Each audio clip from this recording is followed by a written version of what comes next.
Good evening, everybody, or good morning, or good afternoon, however, wherever you are in the world. How is everyone doing? A little bit of an impromptu live stream, but I thought it would be quite fun just to go through some desert lore with everybody. Because I've mentioned this in a Discord server that I'm in, the Slushwave Social Club. discord.gg/slushwave. Great server. And a lot of people seem to want this, so I thought, I'd just talk about whatever you want to know, and sort of the backstories of albums, because some of my albums have really interesting backstories and ideas that you probably never think to when you listen to it.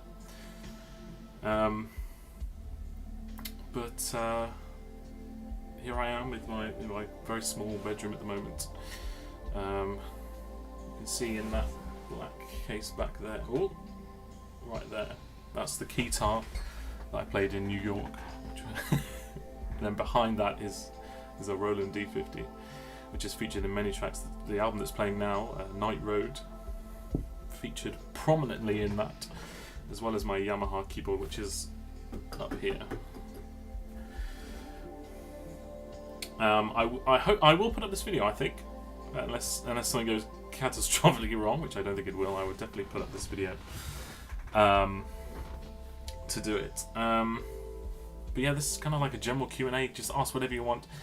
And I thought, I suppose I've got to be doing something, with it, rather than just sitting here chatting. So I thought that I would rank how well I think albums turned out, and hence we have this. Big thanks to I think it was Illusionary that made this. I might be wrong, but I thought this way you could kind of see how I feel about some albums, because there are some that I think I did much worse on than others.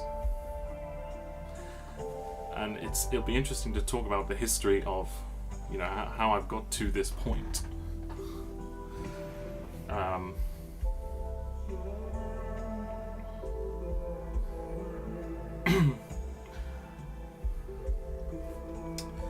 So we've got some questions from Albert. Is this new music? No, this is Night Road. This is an old album. This is my second ever sample-free album.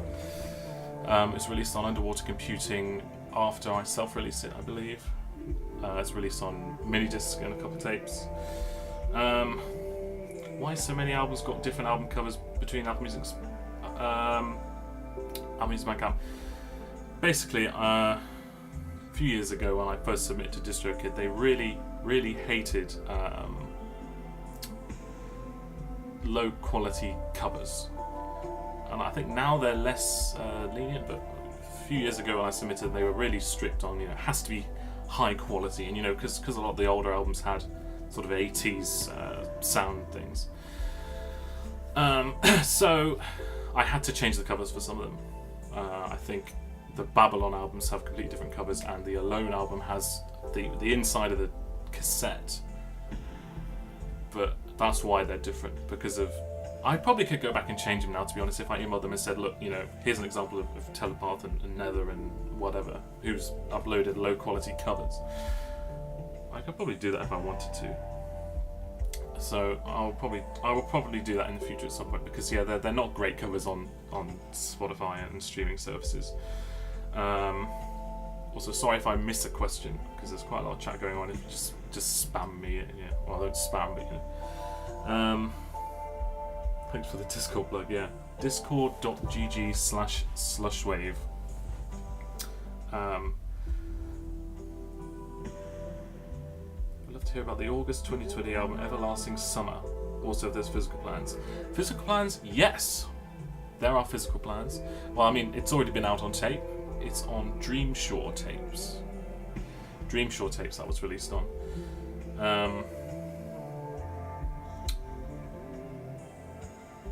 That album, it was a crossover between two like staple sample-free albums, and that was Night Road and what came after? Oh yeah, Drifting in the Sea of Clouds, and it was kind of a midpoint. It was me kind of solidifying that sound, but also still wasn't quite there in terms of what I wanted to get out of it when I first started doing sample-free slush. So that was really Everlasting Summer was. It was kind of a melancholic review of what I was doing. Then Drifting in the Sea of Clouds was the first like big hit, I thought, in terms of I've hit the sound that I wanted to achieve when I started doing sample-free. You love the Dense Fog and its cover, especially the first song. Yeah, really nice cover, nice source. That's a Japanese car advert. I can't remember exactly which car. I think it's a Mazda or something, or a Honda perhaps. Dream Desert is your only album I've heard. Oh, thank you so much. Who sings in your albums? If it's a sample-free album, it is me. If it is a sampled album, it could be anyone. Mostly 80s and 90s Japanese and Chinese, Cantonese artists. Thank you for all the love in the comments. Will Dream Desert on vinyl ever be a possibility? Can't say anything at the moment. No comment.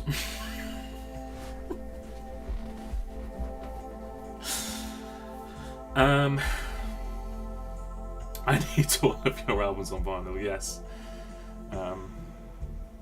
People like Geometric Lullaby, who released Night Road and Forgive and Forget on vinyl, are really stretching the kind of limits of what I can do. But it's amazing how how things are coming along. But yeah, there'll be more vinyls. Don't worry about that. Well, I suppose we should start off with where it all started, with this album. I'm just going to put it in the middle for now. This is Star.wav. This is probably, if you're a Desert fan, you think, I've never seen this before. This isn't on your Bandcamp page. Yeah, there are a couple which aren't on my Bandcamp page for reasons which I think because it doesn't define what I do. Because when I made this album, it's on a label called the Hallworth Collective. Some people know about this, but it's basically a label which I made in 2018, and me and my friend Tom, we would just mess around. Basically, we would just fuck around with all the new stuff we got. We got some new synths, some new plugins, that kind of thing, and we just said, and we were new to vaporwave at that point, so we said, let's make some fun vaporwave shit and just see where it goes. And Desert Sand was a byproduct of this early messing around, and Star.wav just happened to be the first Desert Sand album.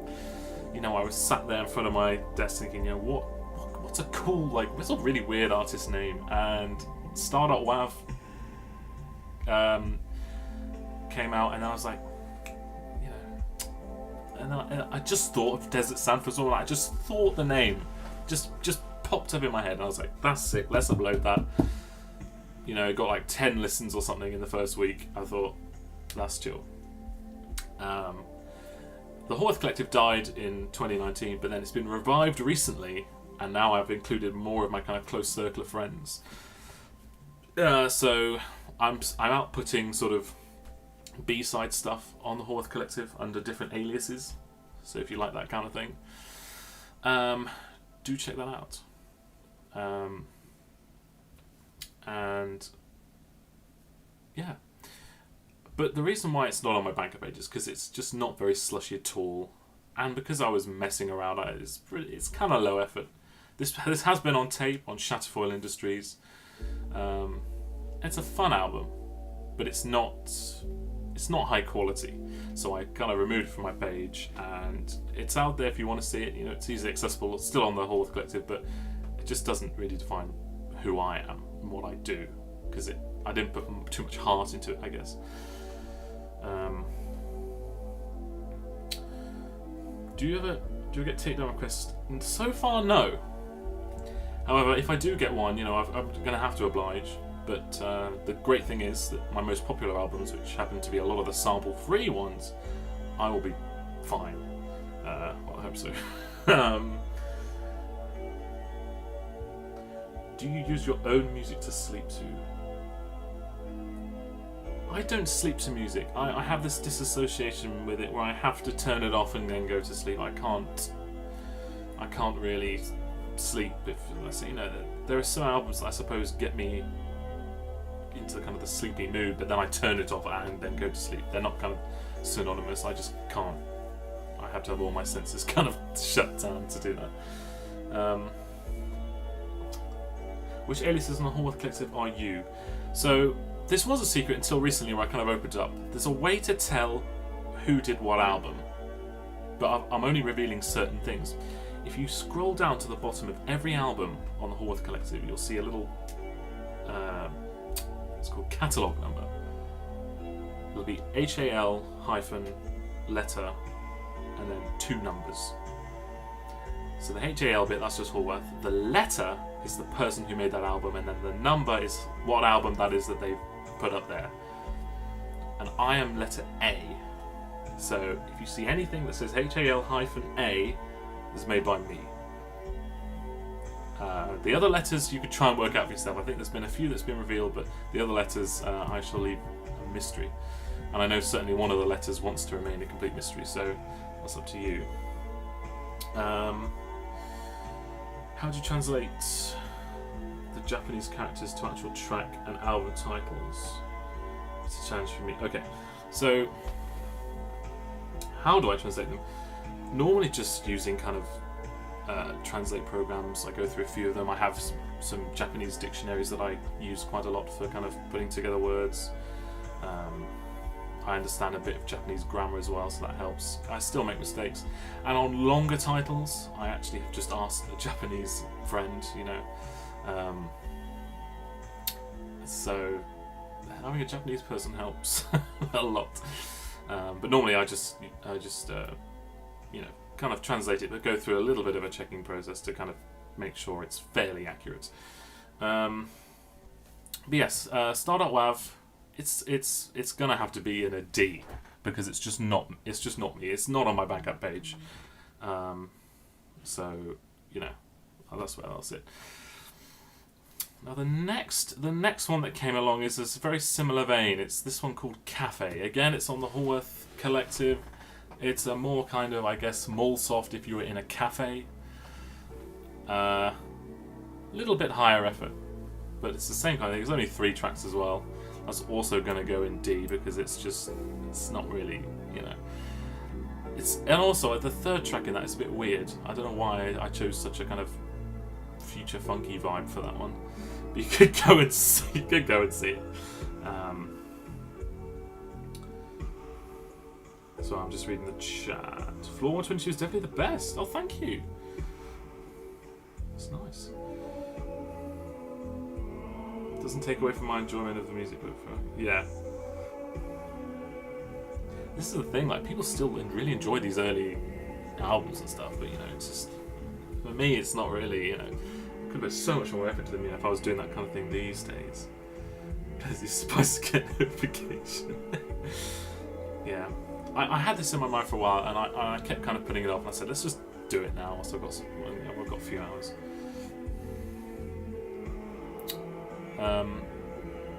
Okay.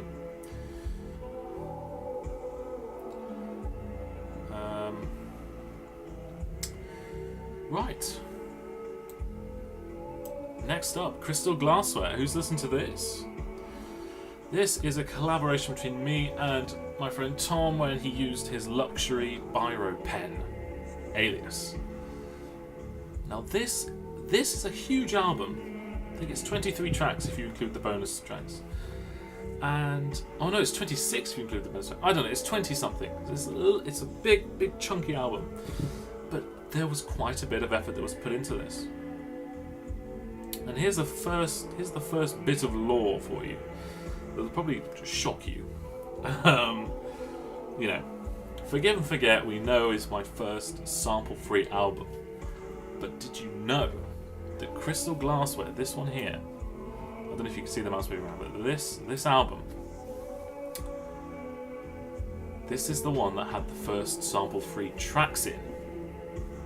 A few of the tracks in Crystal Glassware by me are just kind of me playing around with E-pianos and bells and then slushing that. So technically I started Sample Free Slush in this album in October 2018, which is something to think about. But it's, as I say, it's not a concise sample-free album. It's just certain tracks in there. So that's food for thought there. Go and listen to this album. I don't know. I'm torn between B or C because it was the first thing as well that I actually put quite a bit of time into doing, and it was a really fun collab with my friend Tom as well. So yeah, I think we'll stick it in B, and it's just a fun listen. You know, we sample all sorts of things: game music, old adverts, George Benson, you know, George Duke. You know, there's a whole range of sampling going on in this album, and it was fun to do, and it was fun to make the first ever sample-free slush tracks for me. Where can I find Crystal Glassware? Hallworth Collective. Hallworth, that's HALLWORTH. Collective.bandcamp.com. HALLWORTH. If you search up Crystal Glassware Desert Sand, I'm sure it'll come up on Bandcamp or on Google or something. Yeah, also check out what's going on these days on Hallworth Collective. Lots of cool things happening.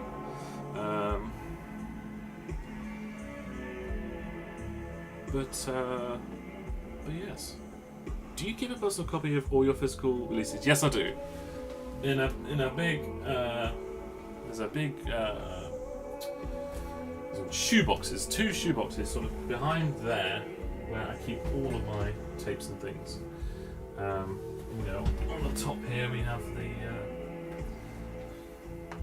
I don't know how you can see that. My webcam's pretty bad, but that's the mystery collab, and it's the Black Shell one, so very expensive indeed. But obviously, I didn't have to pay for it. Yes, that is that. But they're all back there. I have many copies of each one. Although some I didn't get because some labels I've worked with have been pretty problematic, and I've never received physicals.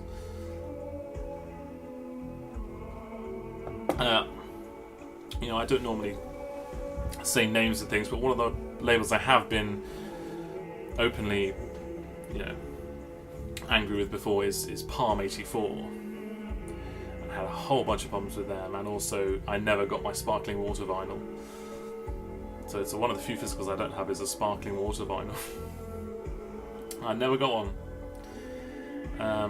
I suppose it might have been my fault for not chasing it up and also not kind of doing anything about it, but at the same time I didn't want to go through the hassle, especially at the time it was released. I was going through quite a bit at that time, and I was just kind of done with the hassle and also done with Palm 84, so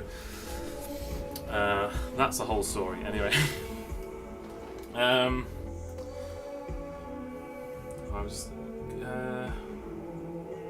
where in the UK are you based? At the moment I'm in Guildford, which is near London.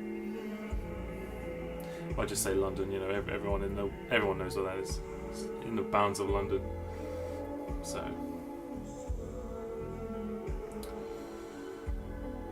have I seen Game of Thrones? No, I've not seen Game of Thrones, unfortunately.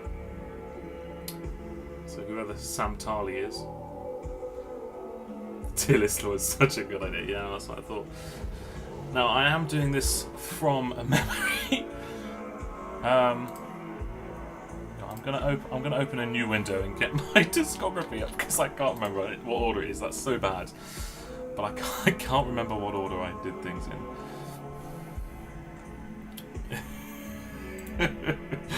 I'm probably gonna get the orders wrong a couple times, but I'll try my best. Okay. So next. What was next? Oh yes.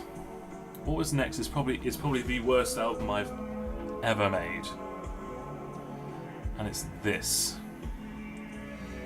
Now this one is called Autumnal Bitrate.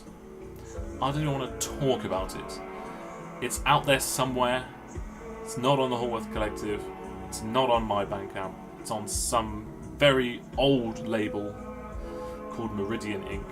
It's now dead, and it's a terrible album. I was so naive making this, and the cover is shit.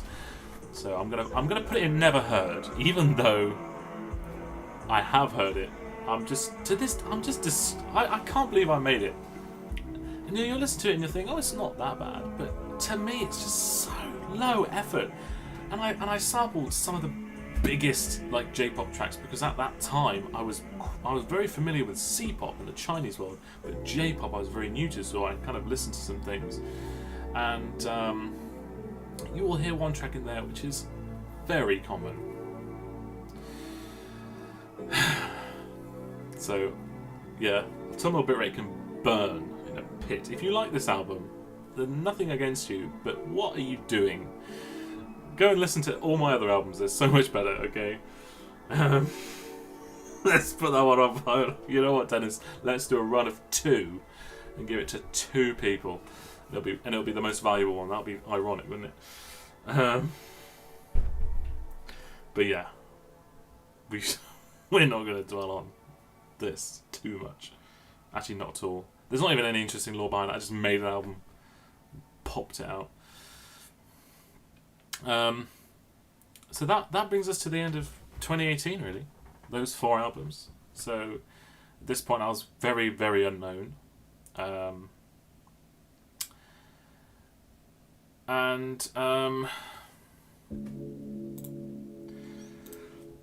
need to check what's next because I cannot remember. This is not the end of 2018 at all, is it?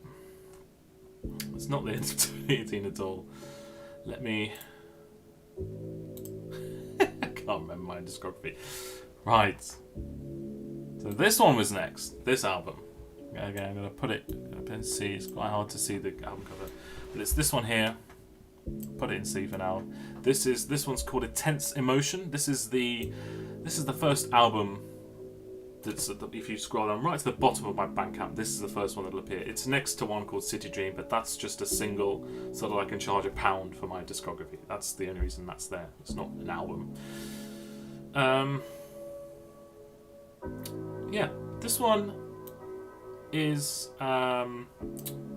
this was my kind of transition to slush wave. In Crystal Glassware, I kind of said, okay, I want to do some bits and bobs, but I want to keep it kind of vaporwavy. Intense Emotion, I was a bit more like, let's make it thicker, let's compress it more, let's add a bit more reverb here and there. And time went into thinking about the soundscape and kind of the world around it. So that is why that is the first album on my Bandcamp, because I think it's the first one that I really kind of, you listen to and you go, oh my goodness, you can hear it's like it's trying, it wants to be a slush wave album, but it's not quite there yet, but it's still a really fun listen, and I think that's why it's the first one on there. And again, I don't know, should I put it in C or B?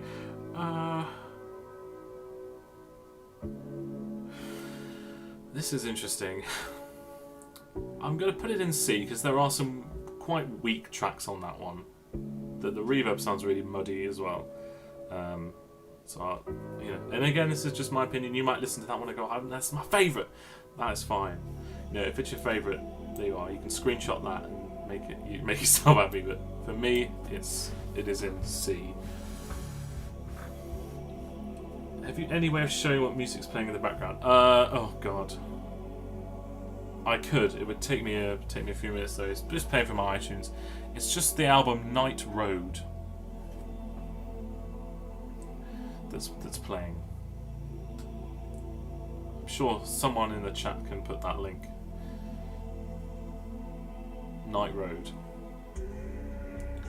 If you can't read Japanese, it's the album with the cars on it. 3 cars with the headlights and sort of crazy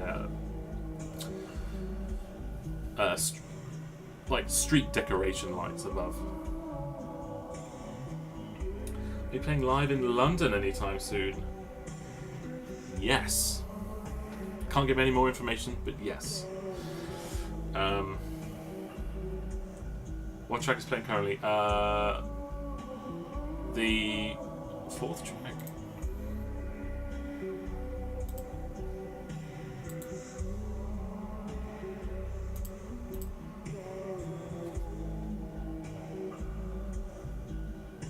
Anyway.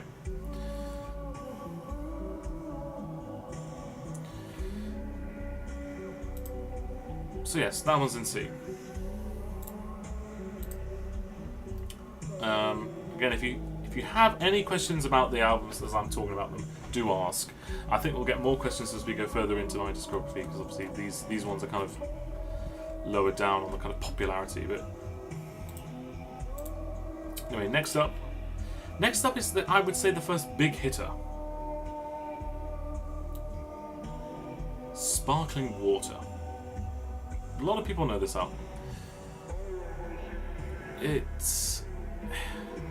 I remember the time not being too overwhelmed by making it, but it turned out quite good. It did turn out quite good, and it wasn't quite slush wave really, but it was kind of I don't know. It was just a nice vapor album, and it was one of the first ever things that was on tape. And this is a story for you. If anyone remembers Private Suite magazine, if you're kind of very new to the vapor scene, then you won't know what that is. But Private Suite magazine is, or was, I think they're not going anymore, was a magazine, and they would print physical magazines and send it out to everybody. It'd be all about vaporwave and what was going on in the scene and stuff. And there was a bundle one month that had Sparkling Water cassettes in them. Then they would be sent out to everybody. So that was my first ever physical. It came with a magazine, and it was Sparkling Water. So that's a bit of deep lore there. It was then released on Palm 84 afterwards, but it was Private Suite magazine.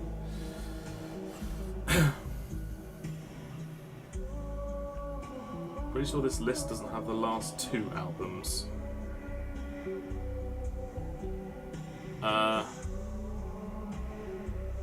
Maybe it doesn't actually.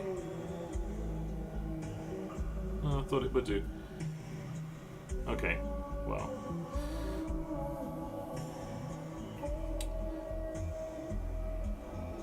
If this list doesn't, then I will put it in mentally. Okay. So Sparkling Water, I'm gonna put it a B, because it was the first B. It was a big hitter.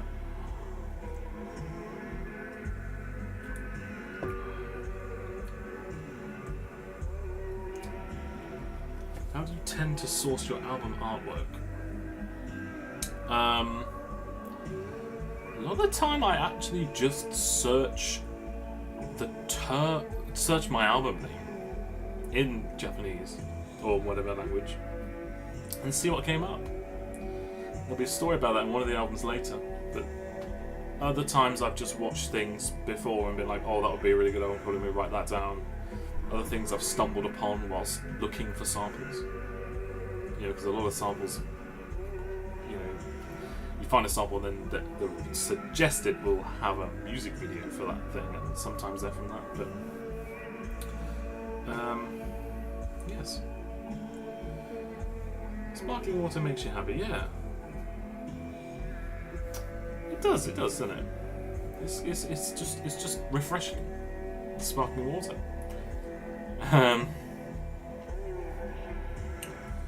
Okay. I need to remind myself what's next so I don't get this wrong. Yes. Next was this album. This is called Lonely. This is a collaboration between me and my friend Tom, who co-owns the Haworth Collective. And it's a nice little ambient work. I listen to it now and it's a bit kind of unrefined because this album was made between... So Sparkling Water was actually made before this album, and this album was made after Sparkling Water. I think even after Prisoner. No, it can't have been made after Prisoner. It was... I'm testing my own knowledge now. It was made at some point around the time of Prisoner, and obviously Prisoner has quite a distinct slush wave sound because I hadn't really found my slush wave tone yet. Same with this one, but I decided to apply slush wave effects to it. This album is sample free, by the way. It's a completely original material. So technically this is the first sample free album, but it wasn't trying to be that. It was kind of like a dream punk album, really. But again, the sound's a bit unrefined. The mastering could have been so much better, because my mastering back then was just kind of a limiter and some basic EQ. So I'm putting that in C, just because the sound's a bit unrefined. Again, they've had tapes as well on Wave Racers Collective. Dream Desert shirt better be on the way. Yes, it is. It is on the way, I promise. It's been the most asked question I've ever had in my life. And yes, there are Dream Desert shirts on the way. Please wait for them, because they are going to be such good quality. We didn't just want to make something, it's like a Teespring logo and you slap it on a shirt. This is going to be really high quality stuff. So it's going to be worth it. Is this you singing now? Yes, it is.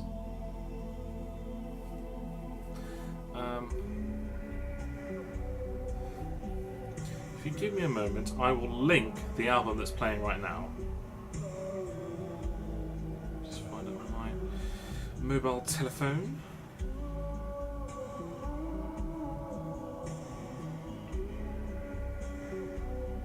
There.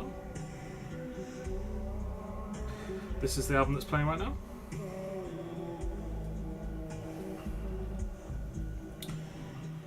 Yeah. Okay.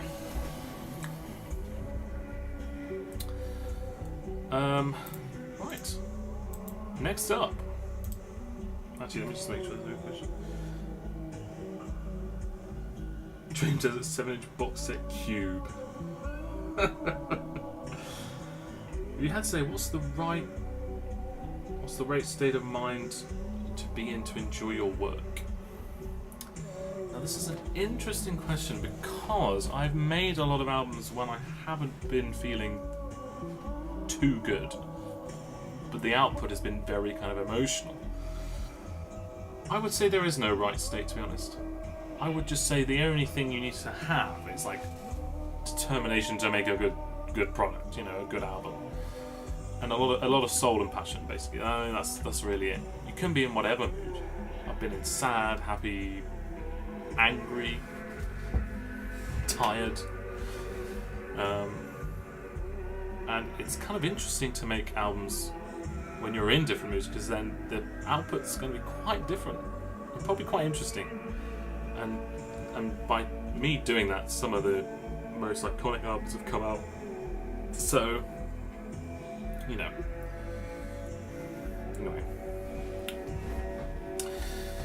Next up is Prisoner. This one. So Japanese title translates to Prisoner. This is well known for having huge bass. I did not sleep on the bass on this one. Turned the EQ up to absolute maximum. Crunchy, distorted bass, but kind of melancholic and wistful highs. Yeah, this was very fun to make, and this was the first time I kind of felt the samples also felt cohesive. And to this day, it's kind of, to me, this is the first album that I knew was slush wave. I knew that this is the sound that I want to do, and it's almost the Desert Sand sound now. It's almost, but it's got enough nuances, and because it is one of a kind, it's the only time I use that certain FX chain. To some people, it's their absolute favourite because it's the only time I've used that FX chain. The cover was not found by me; it was actually found by the label that I released on, Nightlight Tapes. The original cover that I submitted was terrible looking back at it now. So thank God I didn't. They really made the right choice there with this. So I don't actually know the source of this cover. You have to email Nightlight Tapes.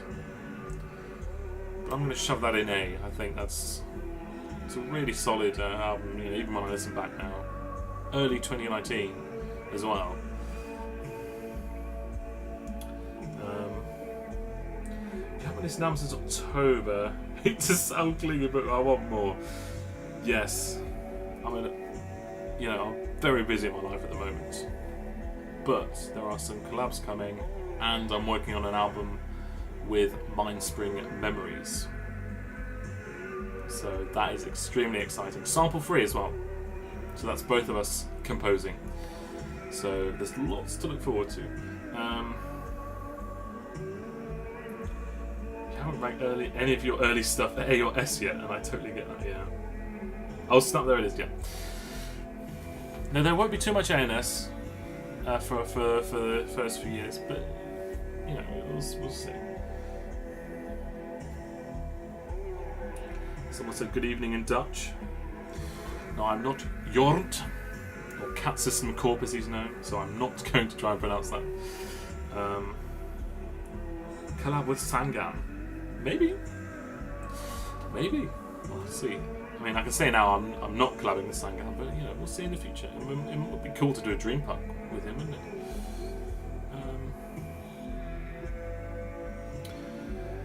Okay. Again, I need to remind myself what was next. Okay. Next is the first S tier 1. If anyone knows what this is. 021. This album changed me, and I'm not saying that in some like stupid way. When I finished making 021, I'd never felt such a connection before to an album. So much so that I wanted to do a trilogy. And at first I thought, let's just do the trilogy now. But then I thought, wouldn't it be cool if every year for 3 years I released another album? And I was like, well, how am I going to progress this? And I thought, oh my god, I could do 022 and 023. And the rest is history, you know? This is easily the best kind of series of albums I've ever done. You know, I haven't done many. In fact, it's probably only this one I've done. But at that point, I kind of knew I wanted to carry on with Desert Sand after I made 021. So it was a turning point, because at this point I knew I had something that I felt was really impactful. And yeah, will this stream be available on the channel? Yeah, I think so. Unless something goes catastrophically wrong, you know, this video should stay up. Yeah, Koi Fish Trilogy. That's how it came to be known. Well, I didn't coin that. Someone else coined it, and I thought, oh, that's pretty good actually. I used to call it the 02X trilogy, but yeah, Koi Fish is much better. Slushanese. Yes. That's what I sing. My song free stuff is Slushanese.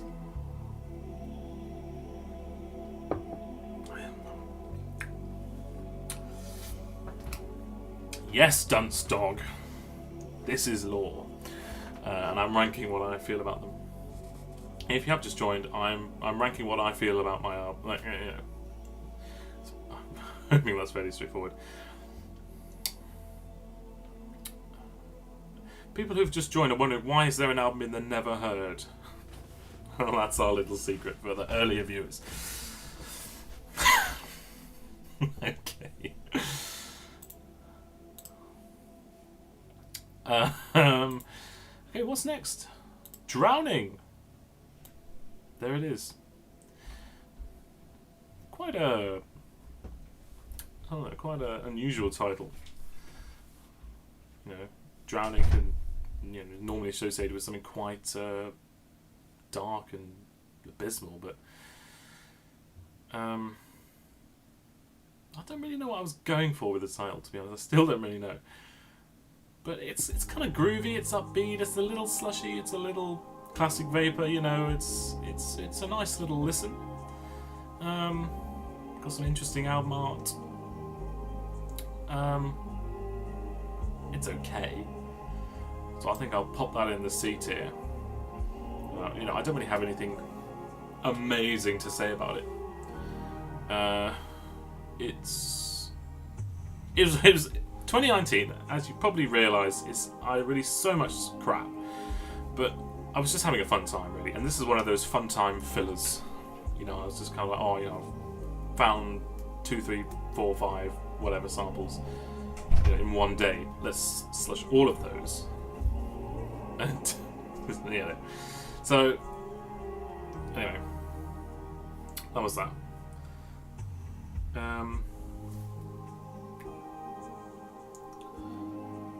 For someone who isn't,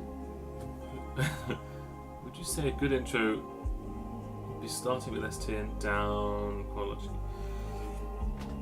No, because I reckon a lot of people. I've just put Drowning into C tier, but a lot of people that's A tier, because a lot of people do find that album quite groovy. I'm actually working on a Desert Sand album flowchart. So, you know, it says start here, and it has like the darker, you know, more vocals, more dream punk, whatever. So, you know, I'll when that picture comes out, you can then start there. I think I said to start with Drifting in the Sea of Clouds, because it's a kind of nice balance of everything. But yeah. Okay. So that's that one. Okay, oh yeah. This is the other series. I knew there was another series. This is series 2 albums. This is the first Babylon album. And this is my first attempt at Naturewave, and you know, kind of slushy Naturewave, you know, Path to Lost Eden kind of thing. And I was very, very happy with this album when it first came out. I was extremely happy. And I listen back now, and you know, it's pretty decent. It's pretty decent. Some of the kind of soundscapes are a bit kind of muddy, or a little bit kind of unrefined compared to what I can do now. So I'm going to pop it in B, I think. But it's a great. It was really fun, and it was interesting, the sampling for this, because I just kind of went on YouTube tangents of new age and kind of early 80s synthwave and even 70s like African music. You know, it was incredible. Someone said start with Dream Desert. I mean, you can if you want to, but that is 4 hours, and if you're just starting out, it's quite a long time to get into. But yeah, so first, Hanging Gardens of Babylon. The full title is Hanging Gardens of Babylon, first chapter, basically, or starting chapter.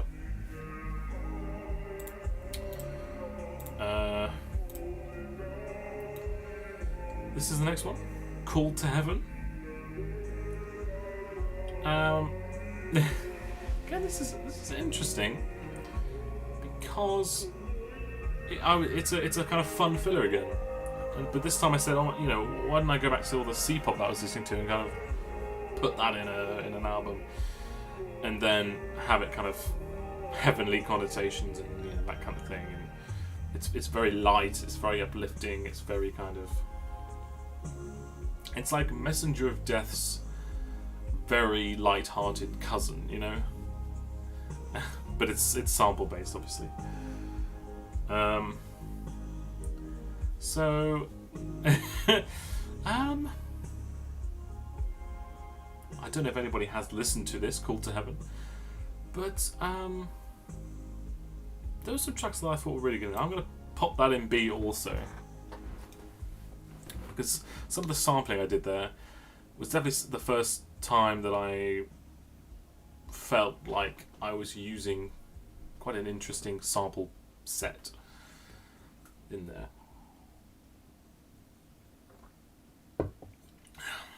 So that was a thing.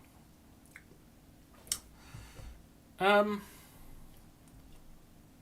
then yeah, next is the second Babylon album. I'm going to also pop it in B. It's exactly the same thing as the first one. And a bit of lore in terms of that is that the Hanging Guns Babylon album was originally just one album. It was originally just one. And when I submitted to Seiko Mart, they said, "Oh, this is going to be too long for the tape we want to do. You know, can you shorten it down?" And I said, "I don't want to really lose any tracks." So they said, "Make it into 2 albums." And I said, "Yeah, okay, sure." And so that happened. And this is something that this is a little Easter egg I put in the album that no one has discovered until now, so I might as well say it now. Is that if you play the last track of the second Babylon album all the way to the end, it seamlessly blends with the first track of the first Babylon album. So it can be an endless loop. If you put the 2 albums back to back, it can be an endless loop. We'll try that. I hope the versions that I have uploaded do that. If they don't, then I'm talking out my arse. But that was the intention, to be kind of, you know, the Guns of Babylon, of these mythical guns you roam around in forever kind of thing. So that's why I did that. Will this stream be available to watch later? Yes, it should be, as long as it doesn't break down, you know.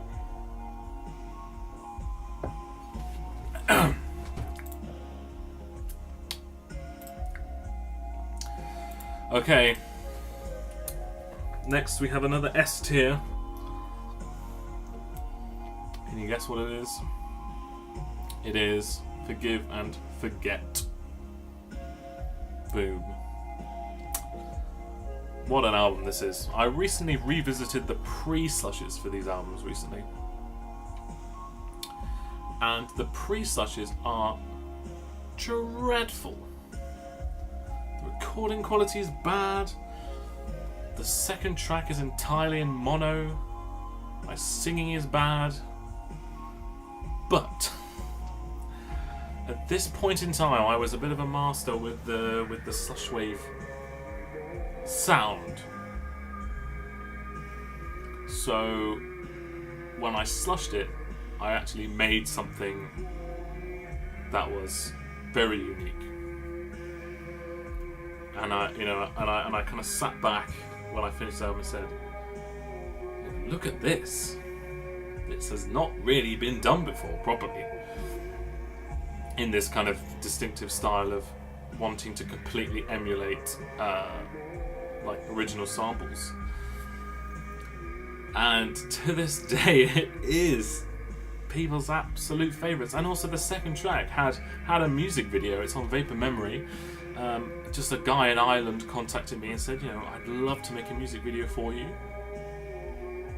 And the guy that featured in the video is like the dad of some Marvel or, you know, DC actor. Just like mad.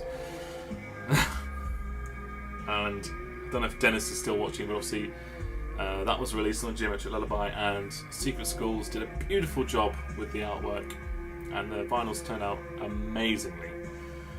So Forgive and Forget, really special place in my heart, because it was the start of the sample-free journey, which like is the biggest change that Desert Sand has had. You know, the kind of shift from sample to sample-free. So it's I still look at that cover like I am now and think back to when I was making it.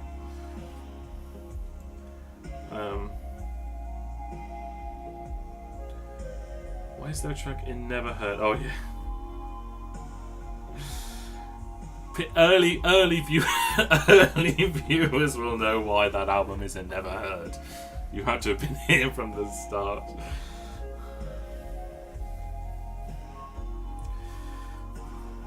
Oh, thank you, Dennis. Thank you. So yes, Forgive and Forget. Quite a legendary one. Okay. Next up, we move on to my next collab, which is this one with Virtual Reality Deluxe, who's another UK vaporwave artist. I don't know what they're doing these days, but their style was very similar to Waterfront Dining. And this is 2019. You know, I just thought, let's collab with someone, and this guy happened to message me, and I said, sure, let's do a collab. And this was a cute little kind of album. It's okay, it's quite upbeat, it's quite fun, but I'm going to put that in C just because it's nothing too special. Again, it was one of those fun 2019 fillers where I was just making too much music. It was released on Global Pattern on a tape. That's about it, really. There's nothing much more to be said about that one. Check it out if you like kind of upbeat stuff. Imagine if someone slushed Waterfront Dining. That's what it'd be like.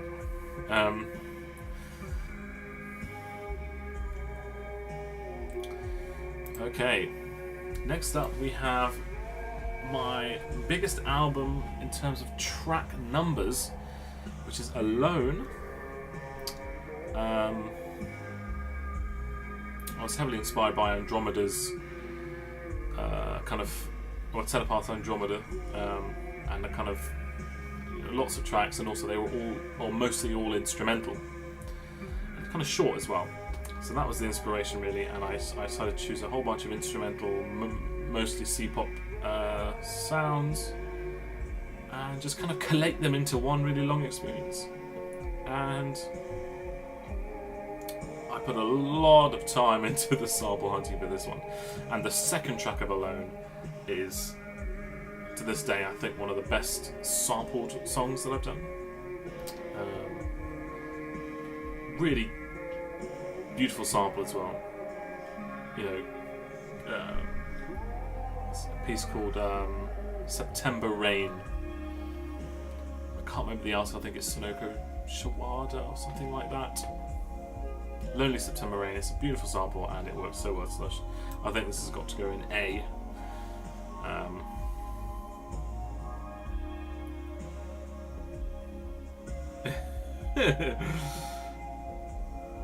Yeah, there are a few UK artists floating around.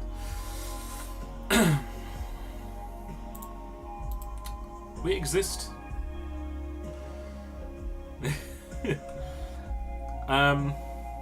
So yeah, that was Alone. Just in case anyone's curious, the album cover for Alone came from a German documentary of Tokyo.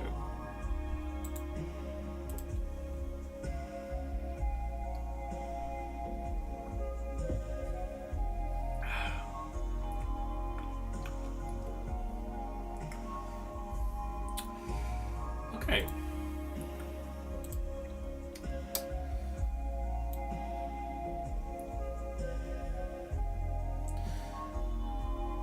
Next up is this. A lot of people recognize this one. This was an epic collab that I did with an artist called Mystery.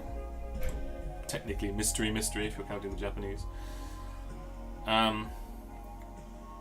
This was fun.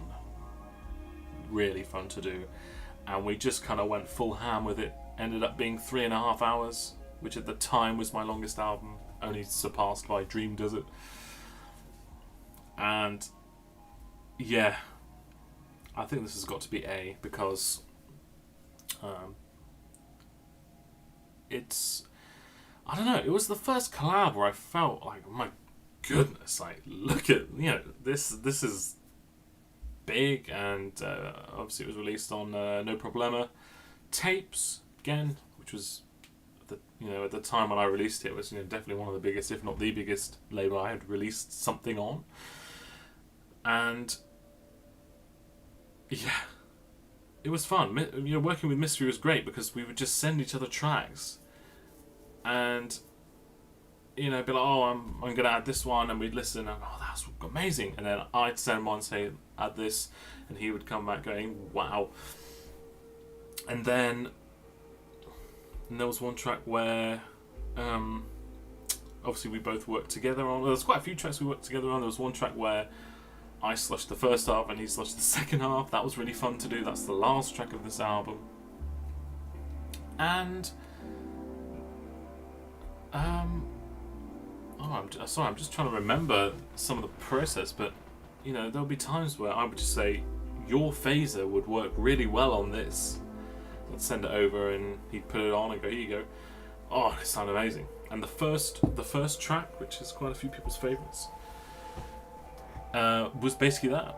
I said, you know, I've got this kind of spacey vocal only sample. I'd love your kind of whooshy phaser on there, and so that turned out like that.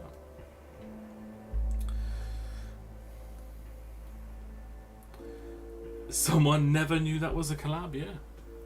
This is all on my Bandcamp page, yeah. Yeah.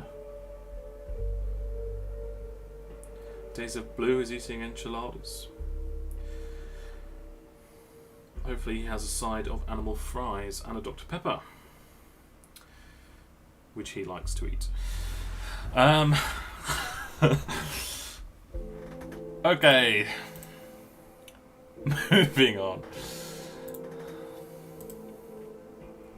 Moving on, I think we have another S tier. It's this bad boy. Tomorrow 2096. Wow. So I remember in 2019 when I was having all this fun with Slushwave, at the same time I was kind of also getting a lot into Dream Punk, and I just said, oh, I want to do some Dream Punk. Tomorrow 2096 was heavily inspired by Chessmaster albums, Chessumasta albums, particularly the one with the blue and white robot. If anyone knows that album, that was my main inspiration. And yeah, this was so fun to do, and it kind of put me on the map in the Dream Punk world as well. And you know, I said, oh, I wanted to be a little bit separate, so that's why the Chinese alias is used for this. It's exactly the same. Desert South is Warm at Night, but it's in Chinese, basically. Yeah, a lot of people's favourites. You know, loads of vinyls of this have been done as well. Because it was a Needle Juice release originally with Azure Revolver, but then they shut down. There's also a remix album for this. If anyone didn't know that, there's a Tomorrow 2096 remixes, where we have people like Zero, Thug Widow, Tupperwave, Sangam, Valerie, doing remixes of the Tomorrow 2096 tracks. So I think that's the thing that not many people know. It is actually on Spotify, but it is on my Chinese alias Spotify, which I don't actually own, but it was just uploaded by one of the labels on there. So yes, it does have remixes. Rare Earth Metals is so sick. Well, thank you very much. Or I should say thank you to everyone who's saying nice things about the albums. Save stream, yes, I will. What is the last album you bought? It was, I don't know how well this is going to come up on camera. I just found this in my local record shop, and it's this.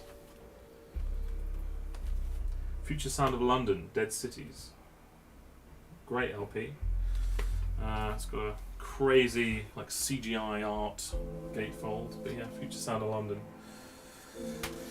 That's the most recent thing I bought because it's at the front of my shelf, because I put things at the front when I kind of prompt myself to listen to it. But yes, that's there. Okay, so that's Tomorrow Night. Oh, and here's a really funny fact about the album cover for this, and I've never really said anything. about. But a lot of people look at the Tomorrow 2096 album cover and go, "Oh my goodness, you know, look at this image, you know, this futuristic city and stuff." The story behind it is, you know, if you don't want to lose the amazingness behind the picture of the cover, just cover your ears now. But I messaged my friend who lived in Hong Kong and I said, "Could you take a picture outside your flat window, please?" So he went, "Thank you," and I put on a few bit of colour correction to make it a bit more purple, and that's the cover. So, yeah, it's Hong Kong at night with a colour correction to make it a bit more purple. Oh, this is the stream where I ruin everything, isn't it?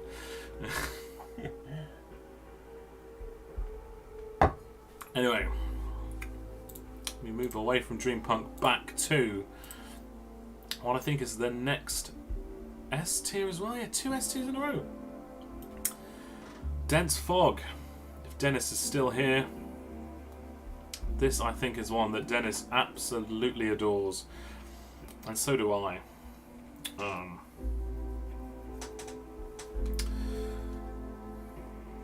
Tomorrow 2096 was your phone wallpaper. Wow.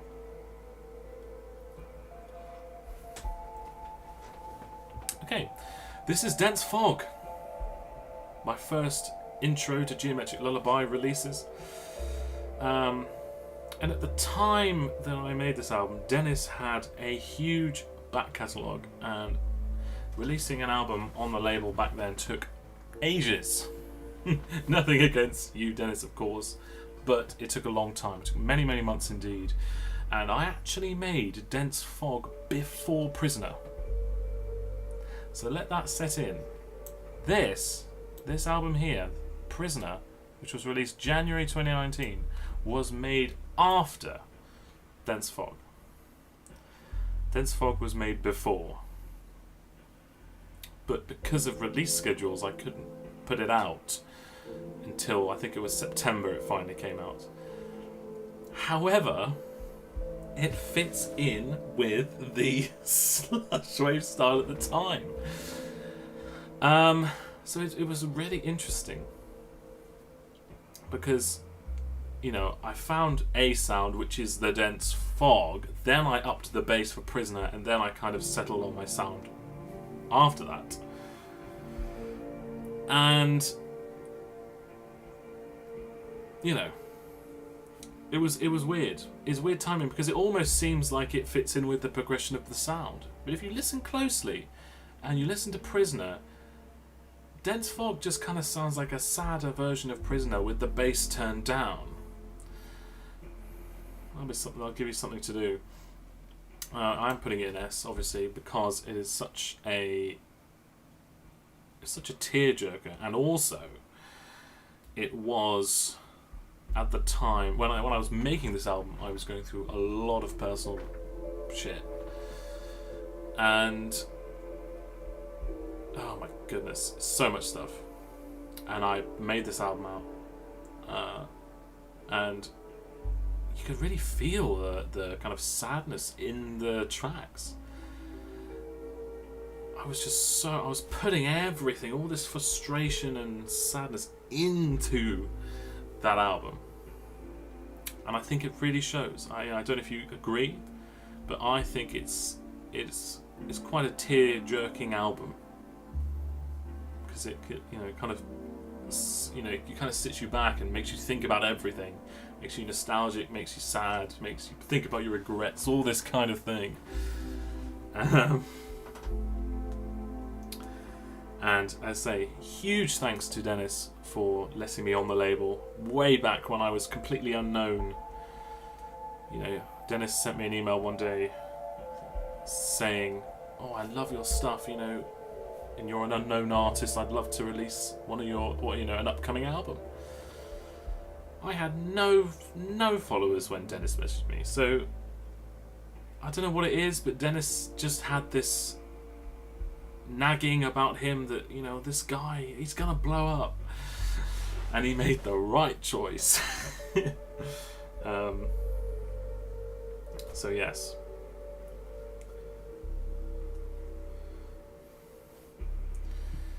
That's dense fog. Oh, and fun fact, there are 2 sample-free tracks in dense fog. So I wonder, now you're thinking, what? I thought it was all sampled. No, there's 2 tracks in there which are not sampled. I wonder if you can tell which ones. That's what you have to figure out now, which 2 tracks in dense fog are not sampled. I think it's fairly easy to get once you listen to it. Anyway, we shall move on to Ambivision. This is one that just hasn't grown or blown up in any way. It's just kind of sat on the sidelines. It's a fun little album. It's nature wave again, but it's a lot kind of less of a slushy nature wave and more of a kind of clear and sort of ASMR-ish type nature wave. Again, kind of new agey samples, things like that, and it was a fun album to me. I think I'll put it in the B tier. It's a continuous album as well, so you can listen to it all the way through and it's seamless. I don't know, has anyone here listened to Ambivision? I'd love to know, because I don't really hear people talking about it at all, really. It was released on a label called Escape Records, so it was on tape at some point. But yeah, after the tape release, it just kind of been sitting there. It hasn't been collecting dust, but it's been fairly dusty, you know. Yeah, Dennis, the rest is history. Yes, absolutely.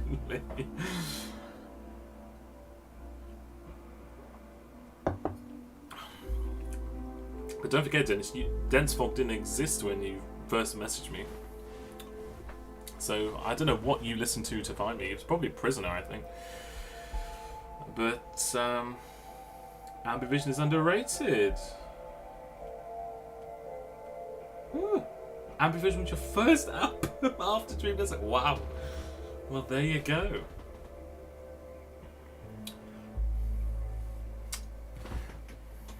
It's like hashtag justice for Ambivision. Okay. Drew control on my art streams. Oh. Rat Tail Tony. What were you drawing? Or painting, or, you know, artsying. Okay. We move on to Dream Waterfall. This one's extremely emotional. It's very low key as well, and by that I just mean each track is so gentle. Each track takes its time, each track is so bare and open, and it was a very interesting project. And this was also the first cover that Zero Trash made. Obviously, we all know now Zero Trash as an absolute legend in the scene. You know, he's made the New World Disciples cover. I think that's where lots of people know him from. So shout out to Zero, epic guy. But yeah, Dream Waterfall is so delicate. Extremely delicate. It's like silk or cotton or something, you know. It's just so soft and gentle, and so, and it had loads of bonus tracks. So once the waterfall ends, there's I think 6-7 bonus tracks as well. So if you download this album, you'll get loads to listen to. I don't know between A or B.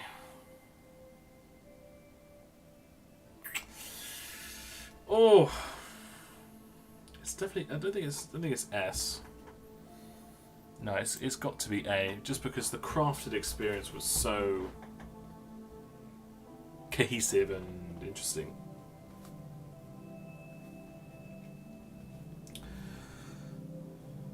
If If you could release one album instantly on cassette or vinyl, which would it be and why? So now I've got to think about what I haven't released on cassette or vinyl.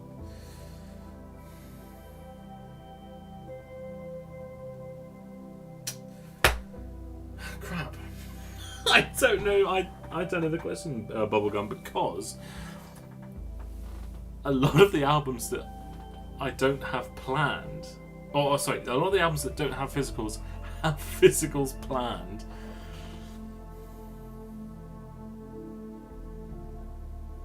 I know one that isn't planned that would be nice is a piano soliloquy vinyl.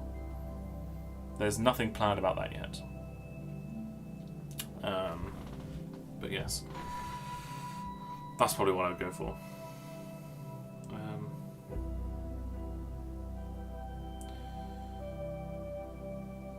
Okay, so someone said for Dense Fog are the sample free tracks 7 and 12. No!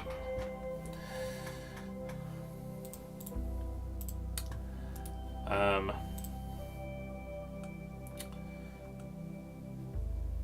12 though, I'll give you. 12 is 12 is sample free, but 7 is sampled.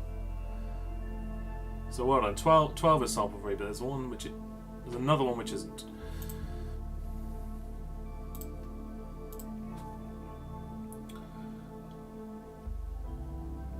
Yeah, big shout out to Extra who did the piano soliloquy. She did an amazing job.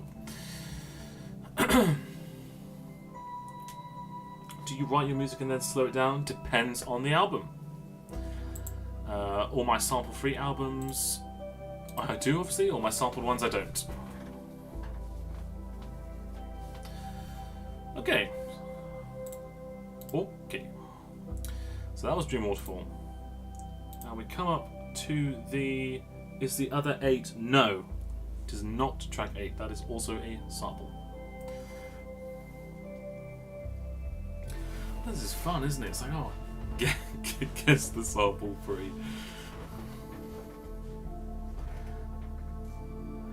So you're saying there's a piano soliloquy tape planned? No.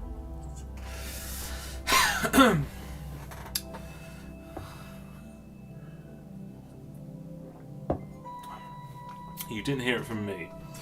Okay. God, I should be saying all this. Right. Gonna get booted off the labels now. Anyway, this is the one we're listening to right now. Night Road, second sample-free album. Again, quite a benchmark in the turning point of my sample-free, because this is the point where I was properly making kind of trying to emulate original tracks out of it, and this was all done using my Yamaha keyboard, which is just there. And it was a lot of fun to do. Win a record, yeah. It is not 10 Windmill, no.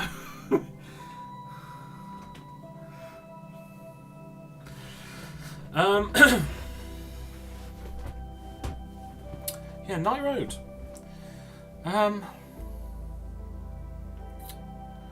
The cover source is from if anyone is British and they know of the Blackpool Lights, that's what that is, from 1998. It's a video on YouTube. But yeah, this was a turning point, because it was the point where I was like, I should probably start emulating the actual tracks that I sampled for the sampled stuff, and it was a lot of fun to me. I'll put that in A. There are parts where it's a little bit unrefined and the pre-slushes were a bit kind of bad, but it's definitely a very solid album. S tier, oh no, sorry. I'll tell you why it's an A tier mostly, is because I think the second half of the album, second half of Night Road, is just a little bit kind of unrefined and a little bit not uninteresting, but I can't think of any other word. It's just it doesn't kind of overwhelm me like it used to do. So it is sticking in A, but I totally get it if it's in S for you, because it is a solid album.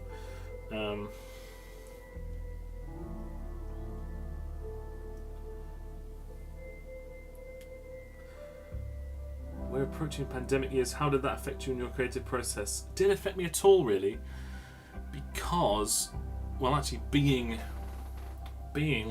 stuck inside meant that it just blossomed. Night Road released at the start of 2020, but Night Road was made probably mid 2019. So yeah, you've got to remember that when I release an album, it's not necessarily when I made it. As the Dense Fog example. 3 and 12, congratulations, Windmill. That is correct. Tracks 3 and 12 are sample free in Dense Fog. Night Road, last track on this one is heartbreaking. Oh, thank you. Yes. Definitely some more emotional ones, but Thank you, GeoGaddy. Is that a Boards of Canada reference? I've not actually listened to that album. I don't know why I stopped talking about it, because people are going to be, what's your favourite track from GeoGaddy? I'm like, 2. Please don't shout at me because I haven't listened to much Boards of Canada. I will, I promise. I've only listened to A Beautiful Place Out in the Country. I love that EP, but I haven't listened to anything else. So I'm sorry.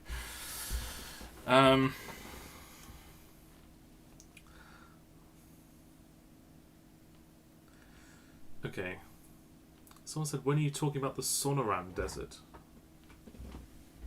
What is that? Okay. Does the S stand for sand? In what?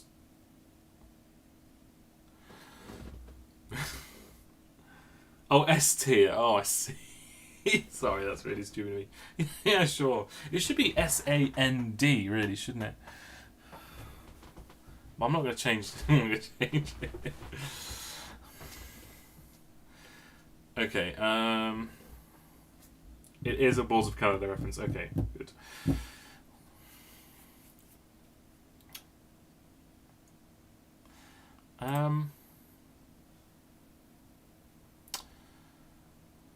So yeah, Night Road really was a kind of transition, and it set the pavement, or sidewalk if you're American. It set the pavement for the future of the sample free. It kind of solidified the idea. Anyway, we'll talk more about that later. You know what? Can I change this?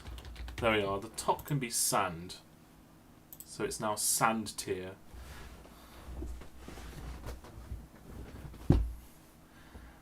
And then I'm going to change Never Heard to. I'm just going to put a sad face. Okay.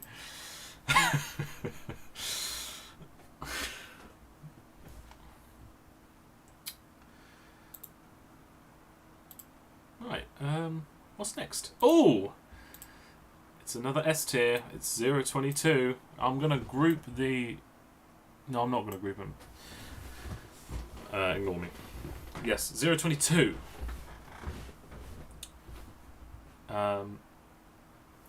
This is the second Koi Fish trilogy.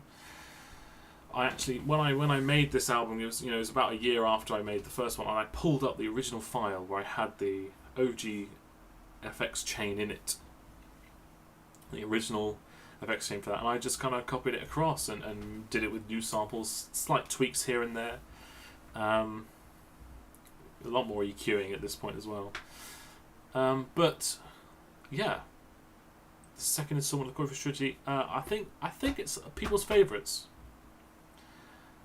Especially the first track, Deep Sleep, is definitely quite something. I don't know how you guys feel about the Koi Fish trilogy, what one's your favourite, but my personal favourite is actually 023, but I know a lot of people's is 022.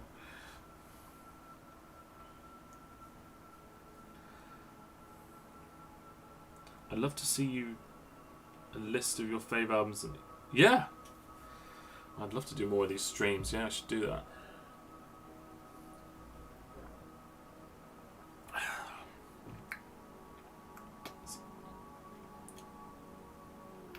Lukewarm take 022 is the best. It's not really lukewarm, to be honest. It's quite a cold take, if anything, because I know it is a lot of people's favourites.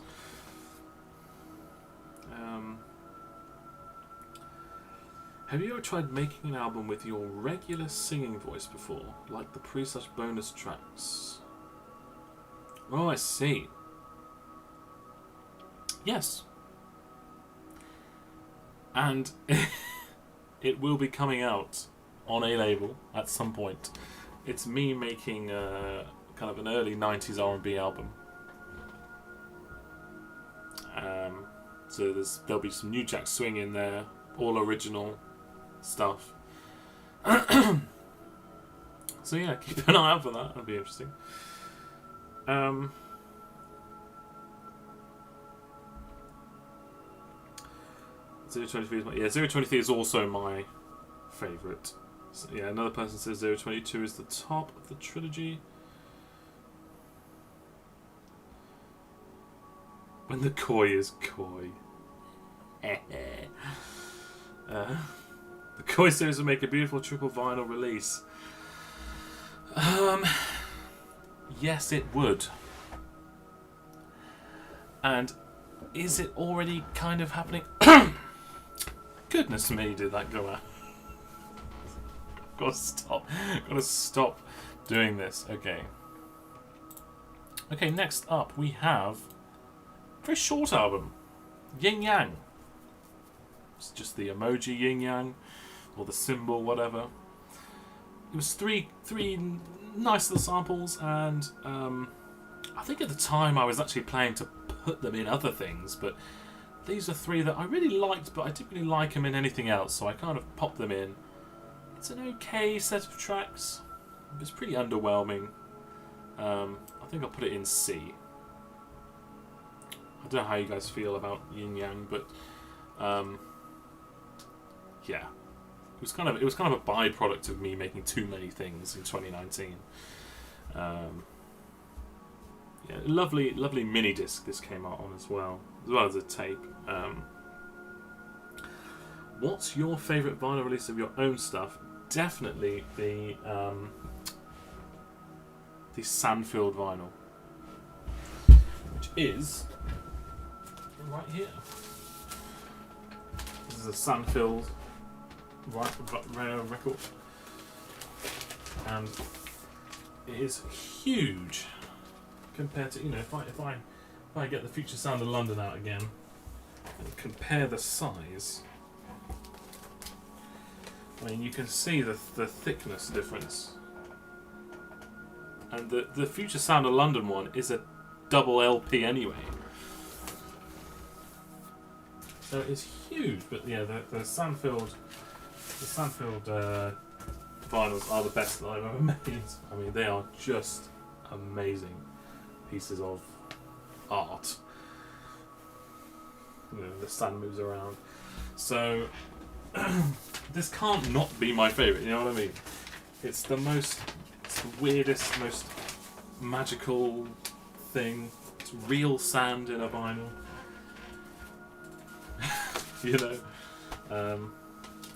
Put this away really carefully. Yeah, they were expensive as well, very expensive to produce, because it's basically handmade.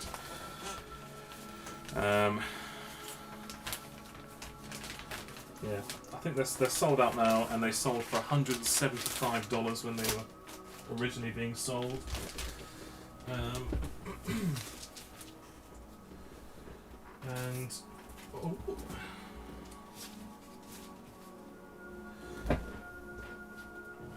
well, there we are. So yeah, that's my favourite, definitely. Yin Yang is one of my favourites. Fair enough. Fair enough. What's Windmill's prize? I didn't even see.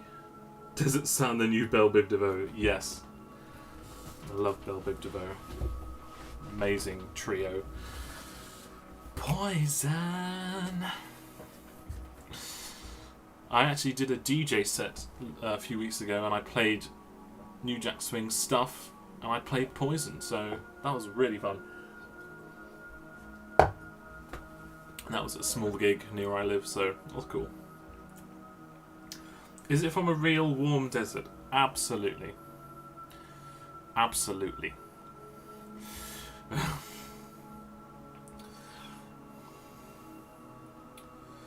saw one copy go for $700. Yikes. Okay. Well, there's Yin Yang.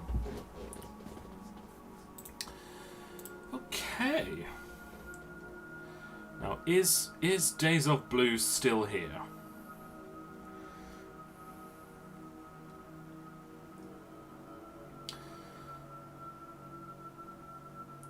Because if he is, well, I've just seen in the chat, Esteban Martinez.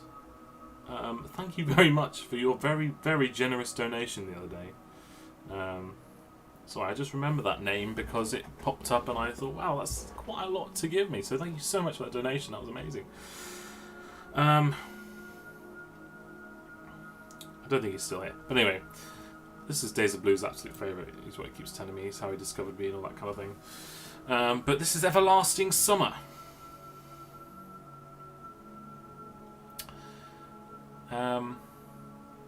And it's on the shorter side of the sample-free ones. 7 tracks, but they are 7 quite heavy hitters, I guess you could say. A lot of emotion in these. And I thought the production was very good. You know, I had a very similar process to Night Road, but a lot more refined, and the such wave effects that I used on this was a lot more refined.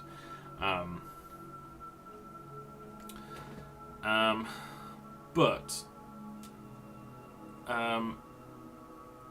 do I put it in S or not is the question that I'm asking here.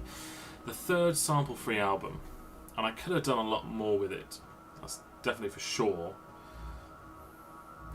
But I think it will go in the sand tier because I don't know if anyone here makes albums, but if you do, you know that feeling when you make something and you just think, like, oh my god, I'm making this, because you're listening back to something that sounds so euphoric that you just like, it can't possibly be, you know. So that's why it's going in the sand tier, because at the time I was just, you know, pretty blown away by it. It's another one where I was lukewarm on at first, but on repeat, this is absolutely lovely. Excellent. So we haven't answered this already. Was there a particular meaning behind your artist's name? No, there wasn't. Again, at the start of the stream, I mentioned the Hallworth Collective. Basically, I just typed it down one day and I thought it was cool. Thought it was interesting and long. Does anyone know which album is being played in the background? Yes, it is this one.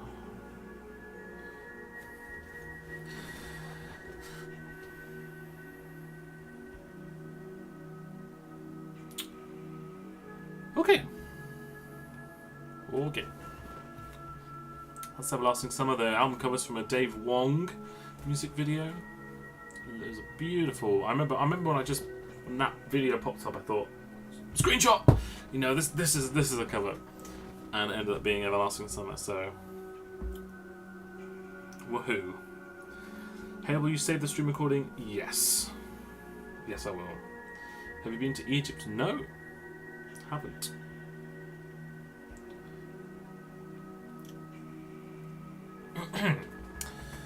Okay. Now, next up is another S tier, and that's Drifting in the Sea of Clouds. I don't think I need to say much about this because it is just, you know, even to this day I listen and I get emotional. And you know, some of the other albums, because I listened to it so much in process of making it and doing refinements and then doing physicals over the years, sometimes I lose touch with this album. But Drifting in the Sea of Clouds, I can for sure say that to this day, if I listen to every single track, I still get that kind of butterflies in my stomach of like, oh my god, you know what I mean? That is that kind of feeling. And yeah. the artwork's by Zero, but not Zero Trashwave, the other Zero, the Z.E.R.O. Zero.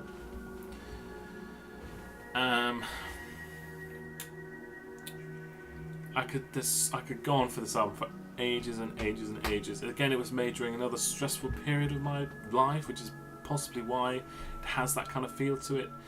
The music for this was used in the trailer for Slushwave 2020. The first ever, big Slushwave event I did, so that has that connotation with it as well. And yeah, my goodness me. That's all I can say about it, really. I mean, if anyone else has anything they want to ask about the album, but Lullaby to Clouds is one of my favourite songs of all time. Oh yeah, I've just thought of something. Floating in the Sea of Clouds was based on a piano composition I did when I was about 17 or 18. And I turned it into that track. I kind of, J-popped it up a bit. And then with the album release, and I haven't heard people talking about it, so maybe it hasn't worked properly, but I think if you download the album from my Bandcamp, you get the sheet music for the piano version, which is the bonus track of this album. So if you do play piano and you want to learn the bonus track, there is official sheet music. If you are downloading it from a Bandcamp and there's no sheet music, then I've obviously done that wrong and I need to correct that. And that'll be a real bummer, because that means that all this time no one's actually downloaded it, and I might have to kind of re-release it on something. But there is sheet music for the bonus track of this. I saw the sheet music download. Good. Excellent. Can I donate for this in the stream? There's no official donations, but you don't have to donate, of course. But if you want to, then you can just buy my discography on Bandcamp. That would be amazing. Thank you so much. Thank you so much, Felix. My piano is rusty, but I'd like to sit down and learn it. Oh, good. That would be amazing. Yeah. If you do learn it, and please send me a video. I'd love to hear other people playing it rather than just myself. So yeah, that's that. We'll soon be teaching Desert Sand compositions in schools. Yes. Alright, does it? Oh yes, they do. So next up is another big one. Is Shanghai/Hong Kong. It's my collaboration with Uncle Squids, and this is strictly dream punk. But this was released on Herath Records, which is Jaunt, Katzison Corp, as he's more commonly known. His label, Herath. A lot of people pronounce it Hirath. It's not. It's Herath. I think. God, I hope I'm not wrong. I'm pretty sure. Because I kept saying Hirath, and then someone said no, it's Herath. I think you once said that.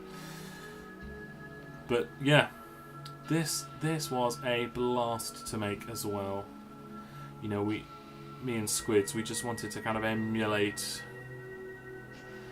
the kind of hustle and bustle, but also the kind of soft and futuristic vibe of a city. And basically, in the first half of the album, I made the sample, and they,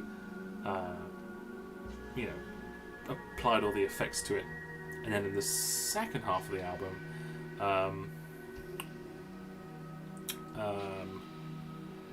they made all the samples, and I put on all the kind of.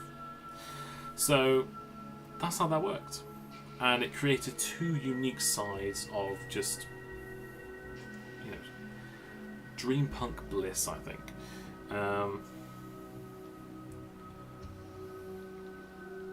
Is it still safe to order off Azora? The label is dead, so I don't know if it is safe. I do know the person well who used to run it, but I don't think they are shipping things, buy it from Needle Juice. But if you're worried, Needle Juice are doing a Tomorrow 2096 repress very soon. Actually, I think this month. So keep an eye out for that. I do keep listening to Desert Squid and thinking I could change a few things. I'm going to put it in A, but it was extremely fun to do. And we made the Desert Squid album long before it was released as well, so that's why it's in A, because it has a lot of that kind of unrefined Desert Sound 2019 stuff to it.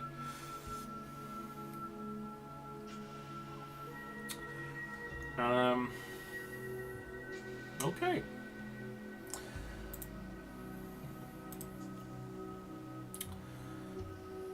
Okay, next up is a little single I did with Indie Advent. And this was fun to do. Not much I can say about this really. You know, I made a track, he put vocals on it, I would then slush it. It's 2 tracks. It was fairly good, you know. I think I'll put that in B. It was a collab that just kind of happened really, and you know, got a lovely release on My Pet Flamingo. But you know, it was just 2 tracks. You know, it wasn't a whole experience. It was just kind of a bit of fun that me and Indy had. So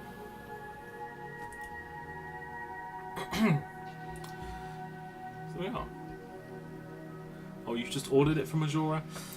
I don't know, you'll have to see. Uncle Squids is a very chill guy indeed. Okay.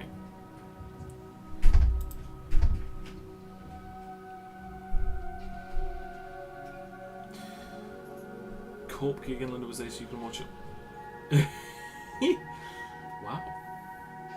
Yeah, good old Cat System Corp. Definitely a legend within the scene. Okay. So, next up is... Well, this one's quite big in the kind of Desert Sound eye at the moment, because it was the last ever physical that I did. Well, last ever physical in terms of the most recent thing that has been put out on a physical.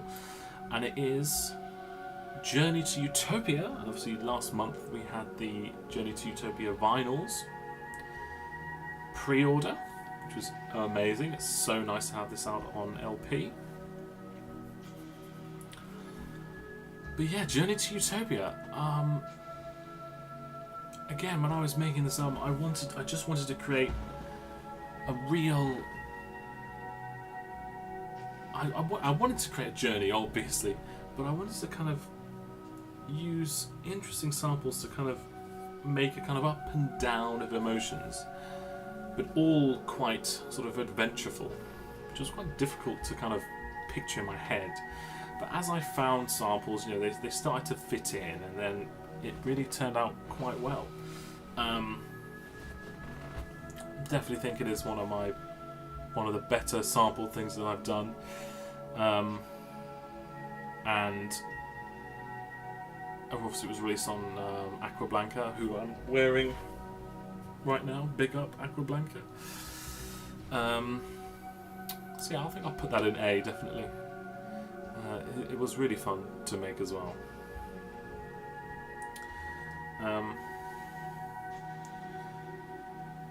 So easy S tier. I mean, I was thinking that, but because Dream Desert exists, I think it'd have to go in A tier.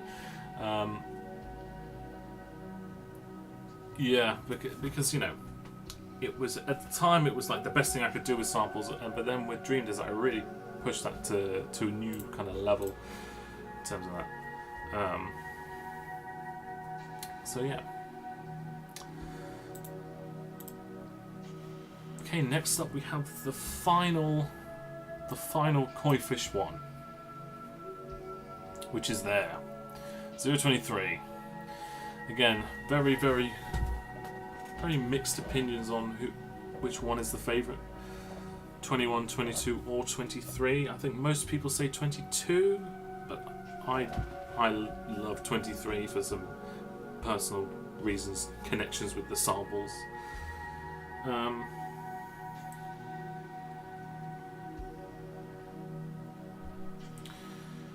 Yeah.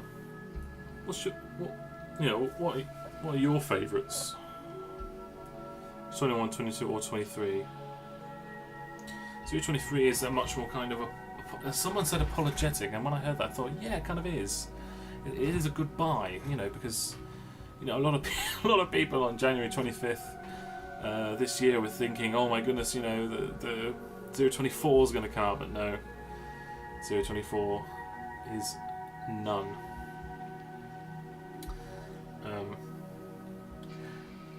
Why exactly were you going with the koi fish art? That is a good question, and to be honest, I don't really have an answer. It was just that first of all, I wanted to stick with the original material of what I found for 021. But the problem is that I'm not a big fan of the kind of Asian woman lo-fi aesthetic. This is where you rarely see people on my covers, especially kind of half-naked women like Telepath always used to do. And a lot of the music video this is from had just a lady singing. It's a Japanese lady. I can't remember her name, but it just didn't really fit with the theme. And the kind of scenes where she wasn't in it were these fish, and so I just thought, okay, let's have these fish. I think that'd be really nice, and it seemed to work out really well. So yeah, it was quite fitting.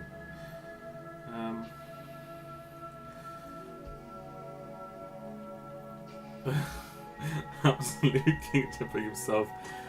Most of his work at ST.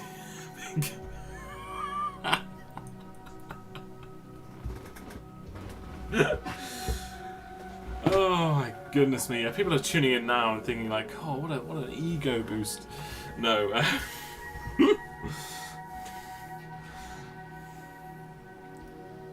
So yes, that's the story behind the covers of that one. Whew. I've got a huge fucking discography, haven't I? Okay. Next, we have I Think Therefore I Am. This is so like, is this egotistical doing this? But anyway, I think this also has to go in the S tier because this was such. It is probably, well, apart from Messenger of Death, it's probably the most experimental album I've ever done. It was a sample-free kind of.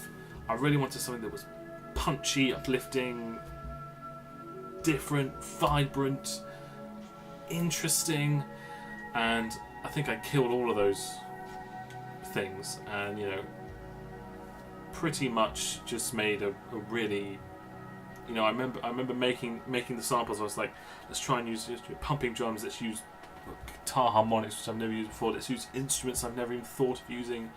Let's use bells as pads. Let's use this cymbal I've never touched. Let's use an 808 at 120 BPM, and let's slow it down by just 10 BPM.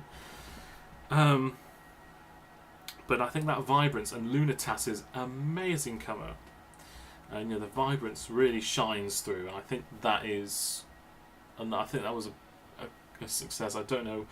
And this album, I've seen this so many times, and I wonder if I'll see this in the chat now, but so many people have said, oh, I didn't like this album on first listen, but after a few listens I liked it. I've heard that so many times, and I'm very curious why. I think it's probably because it's so kind of, whoa, this is so much more upbeat, but as you listen again and again, you start hearing those kind of ambient elements all come together. And I think that's possibly why. I don't know if anybody's had that experience with I Think Therefore I Am, this album, but I'm curious to know if you've also had that, where you listened to it for the first time and thought, yeah, I don't like it, and then went back to it and thought, oh, I love this now.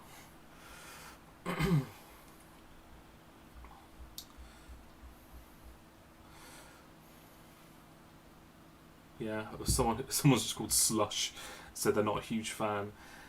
Wait a year, see if you still say the same thing. A lot of people said they don't like it, and then they come back to it and they do. Of course, some people actually just don't like it, which is fair enough. But yeah, we'll see. Okay. What do we have next? Oh! Can I add a tier? No, I can't. But if I can add a tier for this next album, I think I could. Does anybody know what's coming? This is an album that deserves its own tier. The cover is iconic. The outreach is iconic. It's probably the thing people know me most for. It's an interesting title that everybody knows. Are people kind of grasping which album I'm talking about? It is New World Disciples. Oh yes. NWD, as it is known in the realms of the world. Of course it's an S. And bloody hell. I think this album pushed me to another level. Just in all the sense of that word. You know, it's done everything and more for me and my, you know, world of slush, but also just being the most incredible journey. And you know, Needle Juice have really helped with that. So I don't know if Needle Juice will ever watch this, but thank you, Needle Juice. Epicness. And you know, the Sandfield record. Sandfield? What the fuck? Yeah. Zero Trashwave, who made the cover. Zero Ray. The cover has been parodied in everything. Off the top of my head, a list of things I can think about that has been made into the cover. There's been a VR chat world. There's a Roblox world. There is someone made it out of Lego. Someone made a 3D model out of it. Someone 3D printed the New World Disciples cover. 3D printed the cover. Countless drawings of it.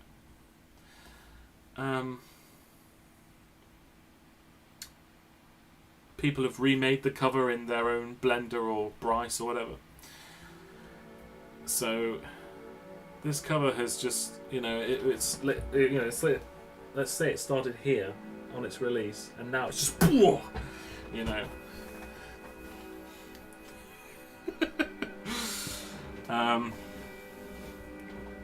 So yeah, album cover is absolutely amazing. Yes, it is. Zero Ray. My goodness me. I don't think he realised at the time he was going to make, like, probably the most iconic Slushwave cover. You know, you think of iconic Slushwave covers, and you've got the Antara Communication cover of the woman kind of looking down. You know, what else? Maybe a Mindspring Memories one, and then this. Fucking New World Disciples. You know, it's pretty crazy. So Zero did the most amazing job because it's so eye-catching, it's so pleasing, it's so cool to look at. And I remember when he first sent me the finished thing, I went, this is going to be big, you know. Again, forgive me, I haven't been looking at the chat, so if you did ask a question a minute or two ago, do say it again. But absolutely love your voice, thank you so much. Someone's telling me to come on Roblox. You can go visit my New World Disciples place on Roblox.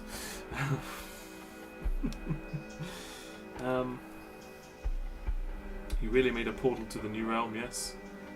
Oh, and look, listen to what's playing in the background. It's New World Disciples. Who would have thought? I genuinely didn't time that. It's just in a playlist. That is weird. The album always reminds me of a museum episode of Backyardigans. Not familiar with that, unfortunately. Okay.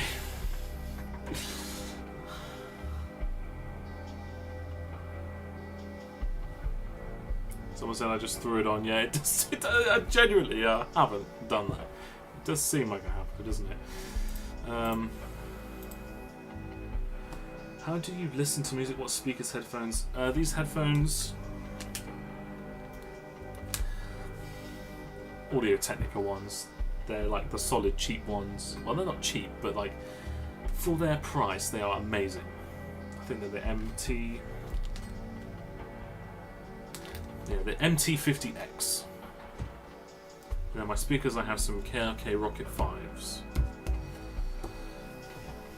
I mostly listen on headphones though, because I like to hear that kind of intricate detail of Slushwave. So I think that bell drone is a train signal. Yeah. Interesting that, because that pad, there's two pads, or when you listen to this track, you kind of hear two pads. You hear that kind of soft pad and then those bell tones, like you say. It's actually just one pad, and it's just the overtones of that pad. But when you slow it down, it becomes really prominent. Like if you listen to the preset, you can't really hear it that much, or not as prominently. And I love the kind of dark. There are some dark twists and turns in Your Disciples.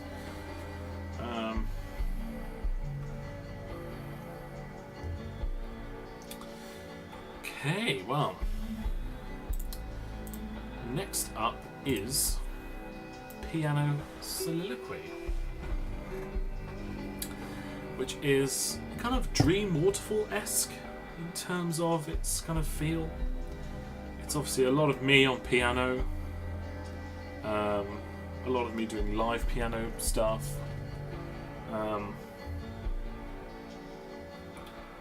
Project breakdown someday. Of Newer Disciples, I've already been through a few of them on my stream. Did I? Maybe I didn't. If you want another stream where I go through the Newer Disciples projects, I can do that. Oh, that'd be quite interesting. Okay.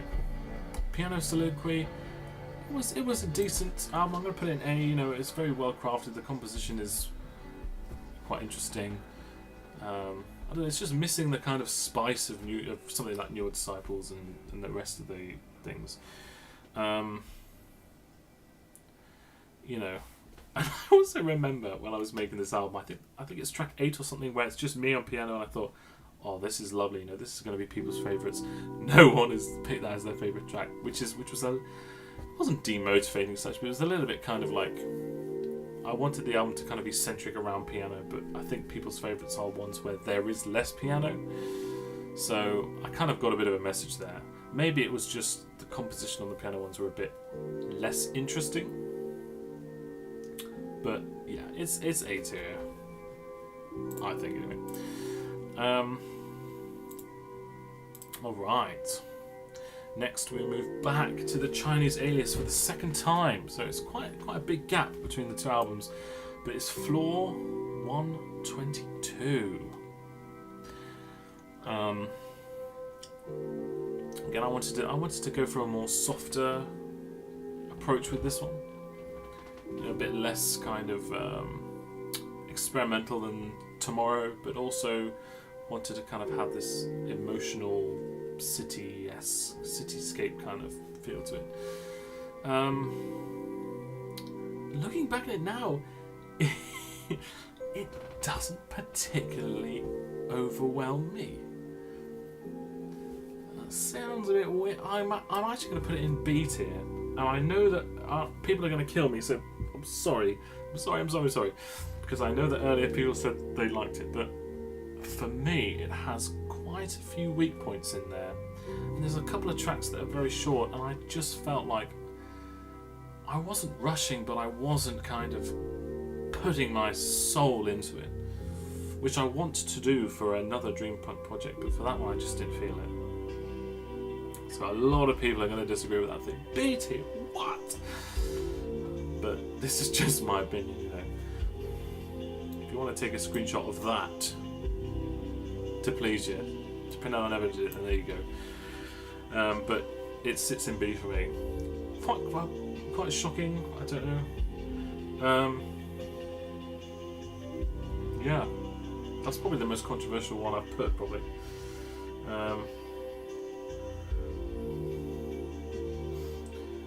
Yes, and you know, 130th High Floor Hypermarket was a track that I had made years ago, and then I repurposed it for this album, and that's a lot of people's favourites. And the stuff that I made at the time, you know, is a bit less.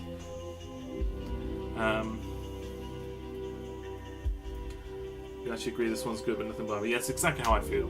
It's a pretty album, but there's nothing that makes me feel like, oh my god, you know. Maybe apart from that 130th Floor Hypermarket track. But again, I didn't make that at the time. I made it years ago, and I repurposed it.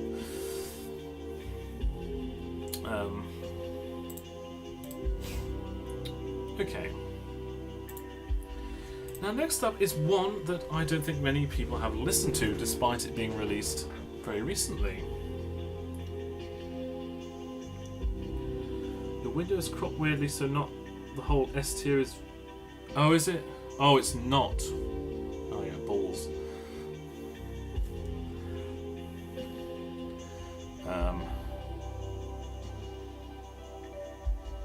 Let's zoom out.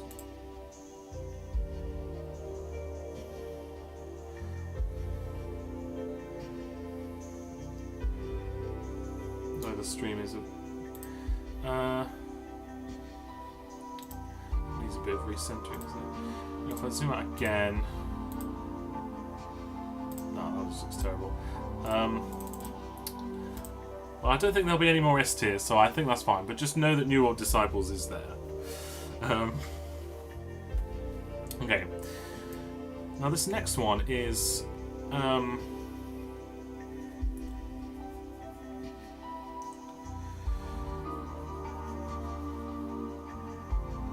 okay. This next one was tape only. So this is why I don't think many people listen to it.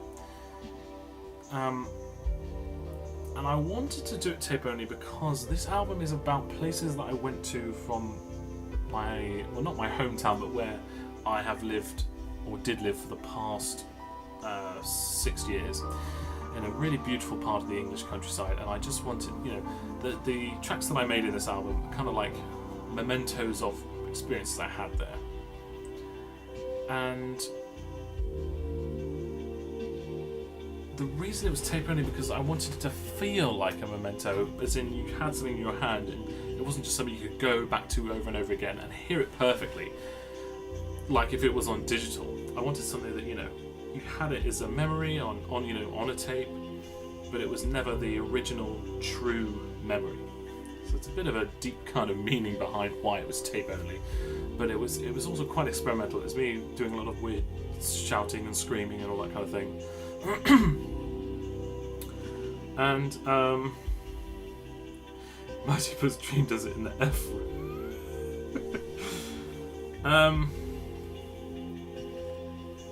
Yes, but I'm going to put that in A because just because of the sentimental value to it. There is a YouTube rip; it's unofficial, but there is a cassette rip on YouTube if you desperately wanted to listen to it. And a lot of people don't know this, but there is a secret message in that album somewhere. And the secret message will take you to a secret thing.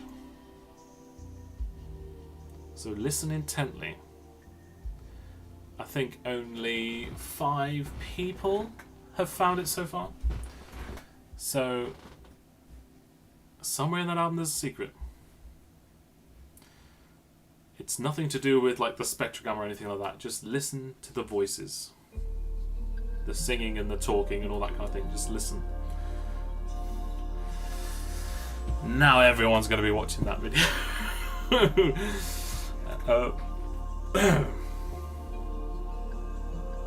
Okay. Where does that leave us now?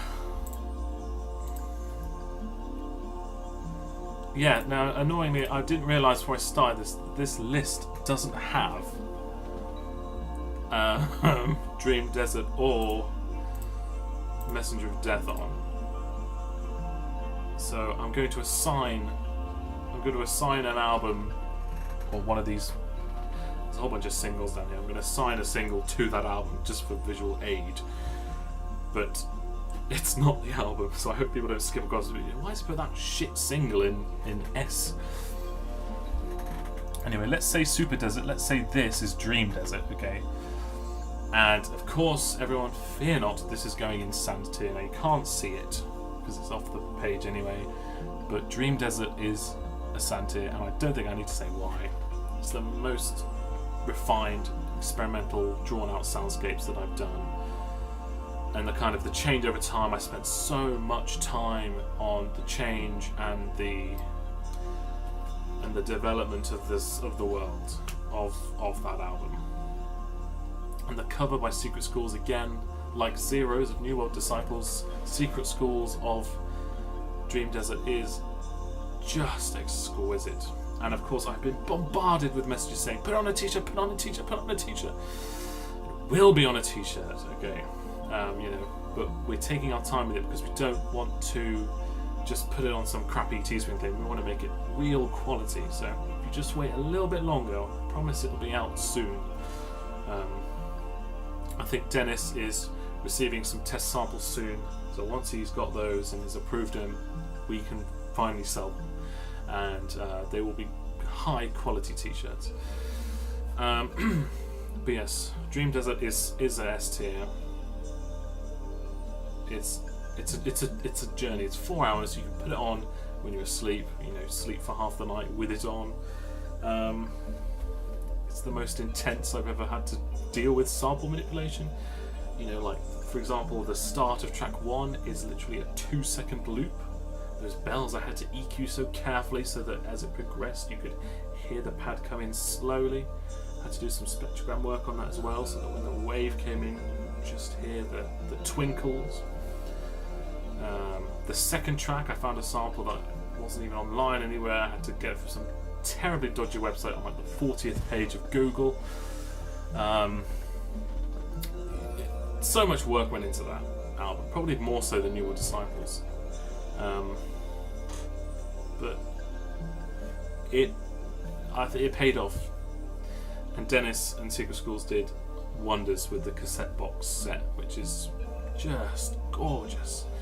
They did so well with that. Okay, I need to read the questions. Quite a lot of questions. Can you talk a bit about why you went a different direction for Dream Desert? What do you mean by different direction? Do you mean in terms of having really long tracks? Is that what you mean? Or do you just mean why did I do like slow evolving tracks?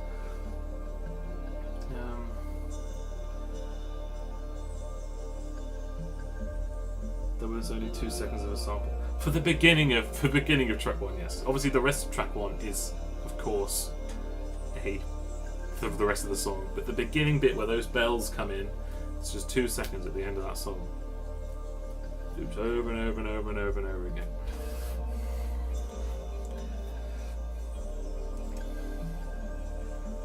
Dream just has the most memorable cover. Yeah, Secret Schools absolutely smashed it out of the park, to be honest.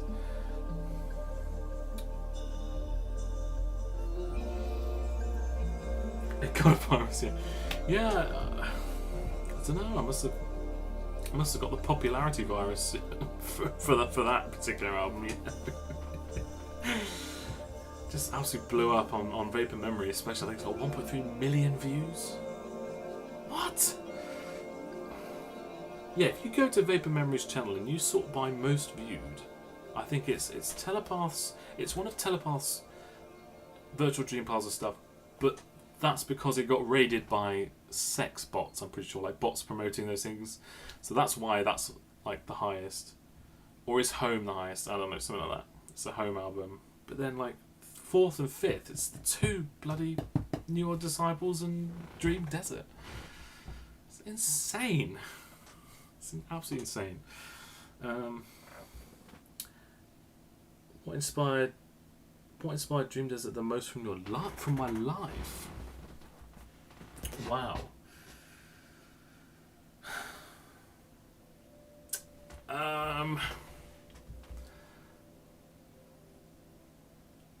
I'm going to say just, I suppose, the walks and things I was going on at the time, absorbing kind of the environment.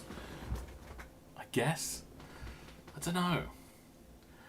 I always pictured, myself in like a desert and things like that, and obviously that picture on Twitter of me in a desert laying down, it's kind of that vibe, I guess.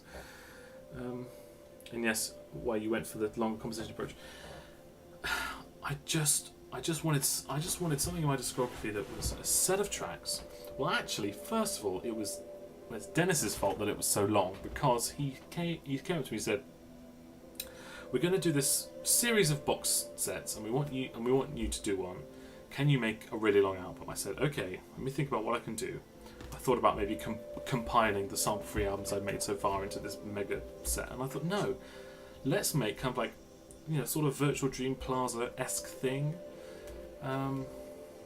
And that's really why I went with the longer tracks. But also, I did for a long time want to explore with long, evolving tracks. But yeah.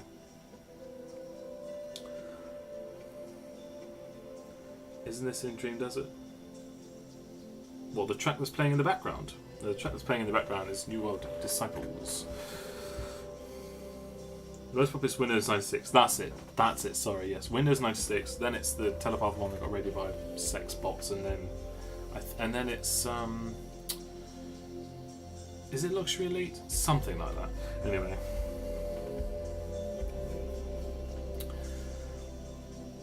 And then of course that brings us up to present day with Messenger of Death. Again, it's not in this tier list that I've chosen.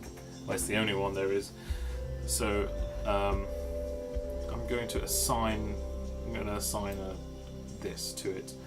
Now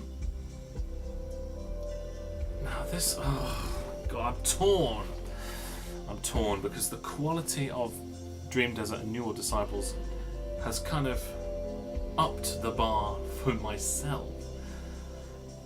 And even though Messenger of Death was very much a kind of, let's see how far I can push the slush sound, interestingly, I don't think it has that kind of wow factor that Dream Desert or New World Disciples has, so I'm going to put it here, Messenger of Death, in A. But it certainly had its moments, and it is very, very quite experimental and quite dark. And again, shout out to Zero Ray, who made the most amazing artwork again. But yeah. The second track must be like Mad Civilization vibes. Yeah. Do you have a favourite Telepath album? Yes, Disconnection. It's also the first ever Slush Wave album I ever heard. It's the first ever Vaporwave album I heard. I heard Disconnection, and then I heard Death Dynamic Shroud's Olympics, and they are still, to this day, two of my most favourite albums ever in the Vapor world.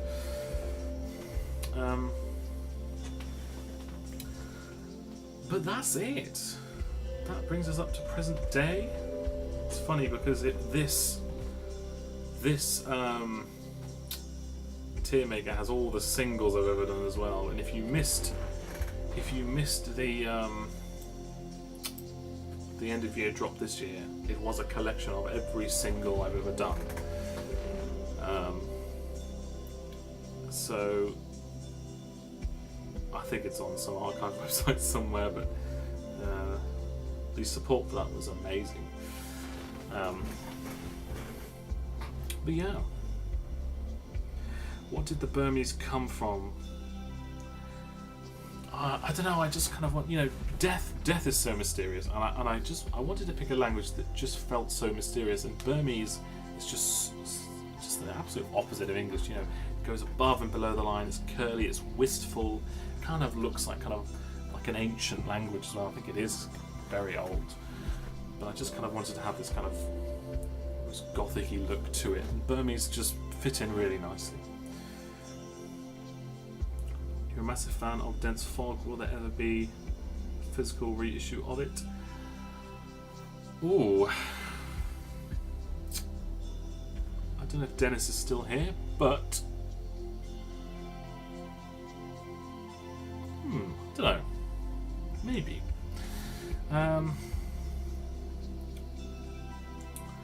the vocals with their fine echo on Sand Dunes, one of the most beautifully melancholic things I've heard in my life. Thank you. Thank you. What do you think about Antara? Yes, pretty solid. Definitely very solid. Yeah, Antara's good. 2018 to 22 is so cohesive somehow. And I when I was making that album, I thought, should I order these in terms of when I first made them, or should I just order it in terms of? And I think the reason why it's so cohesive is because I ordered it just in terms of feel. So I started with upbeat, then I went with soft, and then I kind of went with like dark, and then I ended up with the kind of sample-free singles, like the dream punky stuff. So I think that's possibly why it feels so cohesive, is because I ordered them. I was quite picky about the order. Yeah.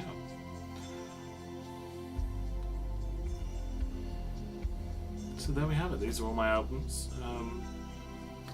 Obviously, don't forget that Dream Desert's in the sand and Mystery Death is in A. I guess before we end this, it's been quite a chill stream, you know. It's nice to do these things. I'll probably definitely do some more.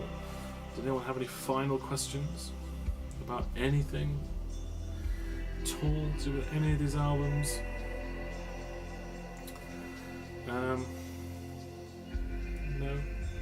It's so nice to talk about some of these things as well, and I hope some of you go out and search for the secret within this album.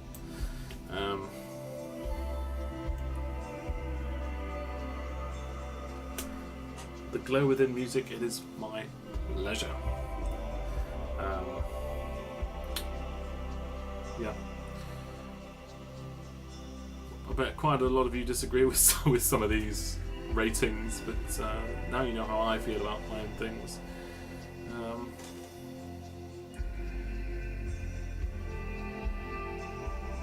And yeah, this should stay up so people can rewatch it.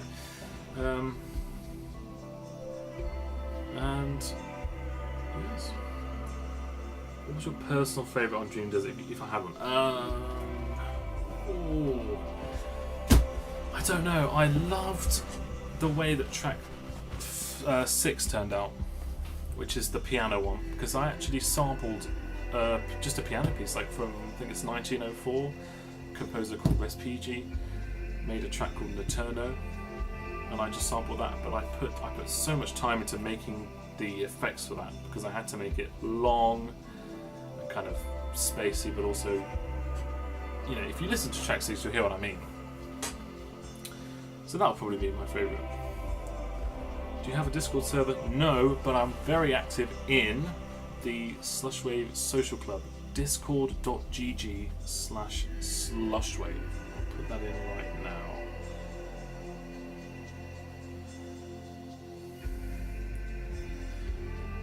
Join the server. It is a brilliant place. We talk about everything Slushwave. It's not just a whole bunch of telepath discussion. There's loads of discussion about the whole world of Slushwave. All the small artists are promoted well on there, which is fantastic to see, because I really want the scene to grow just beyond me and Telepath and Mindspring. I want all these kind of small artists to really blossom, and that's why I host the Slushwave events. So join the server, talk about your favourite albums. There's forum posts for everything, and the guys who run it are some of the best people I've ever met. So join the server. Have you ever wanted to do a non-Slush album? Yes, and there will be. There will be my kind of R&B album at some point. So you'll hear that. I'm just seeing if I have any to hand that I could possibly play. This is a little teaser. Oh, perhaps I do.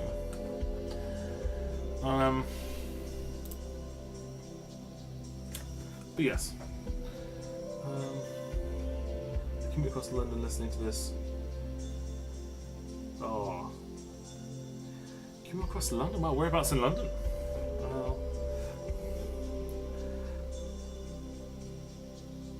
Amazing.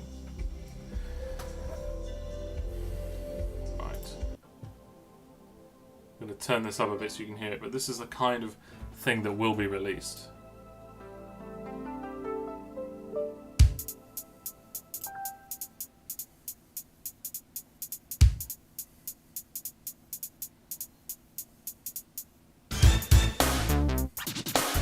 Oh yes.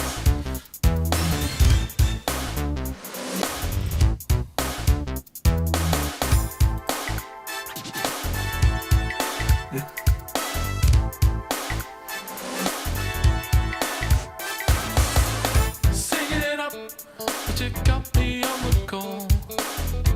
Bringing me down about something way too small. You've got to step it up. Alright, there's your little preview. So yes, I am making a non-such album. It's going to be like an early 90s R&B.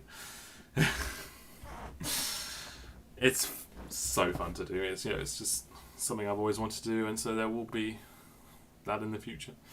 But there we go. I hope this has been fun. I think I'll definitely do more of these. This has been like so fun. It's so easy to do, and yeah, all the stuff. Alex on the Slushwave Social Club account with the exclamation mark. Yes, join the club. I actually did a pre-slush. So the club have had a few compilations in their time, and every time they do one, I do a sample free track that's just mostly like a song about the club. Oh yeah, and here's a bit of promotion I should do as well. So the Slushwave Social Club did a Christmas comp, and I want to do something really interesting. I made a Christmas pre-slush track, and I split it up into 11 sections, and I sent each section to a different Slushwave artist, and then I got them to slush it with their effects at the same pitch and the same tempo, and then I put them all back to back, so you hear 11 slush chains back to back. So basically, it's a collaboration between 11 artists, and it turned out amazingly. I'll send the link in the chat. But there it is. Go listen to that track. It's so cool hearing everyone's chains back to back. Can I list everyone off the top of my head? No. Do I have a list somewhere? No, but I think there's a list actually on the website, on the Bandcamp page. So yes, it is me, Days of Blue, Nether, Of Design, Reese, Cypherzoa, Extra, Illusionary, Binary Deconstructed, Memory, and Horizon Wireless on the same track. So that was very cool to do.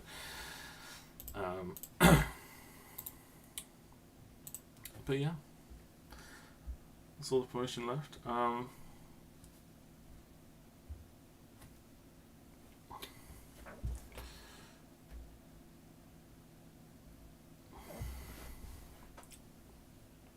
Go from Greenwich to Uxbridge. Nice. Greenwich, the home of GMT. All the Americans going Greenwich.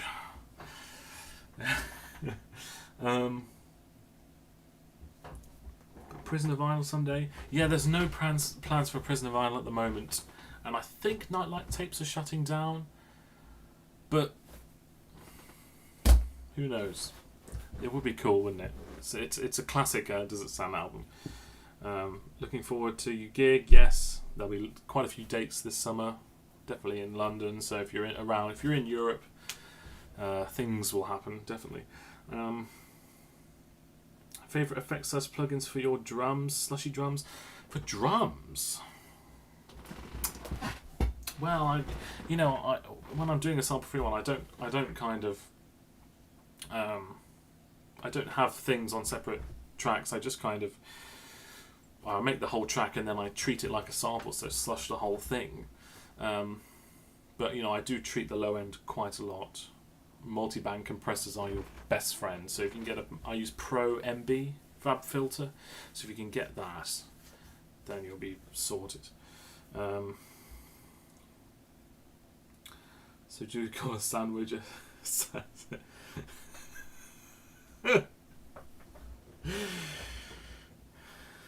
I say yes, I do. No, big fan of. Oh yes, Forgive and Forget. Thank you, Scuttle. Nice. Nobody here profile picture as well.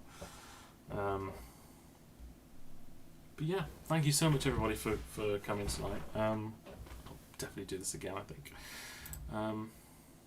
But yeah,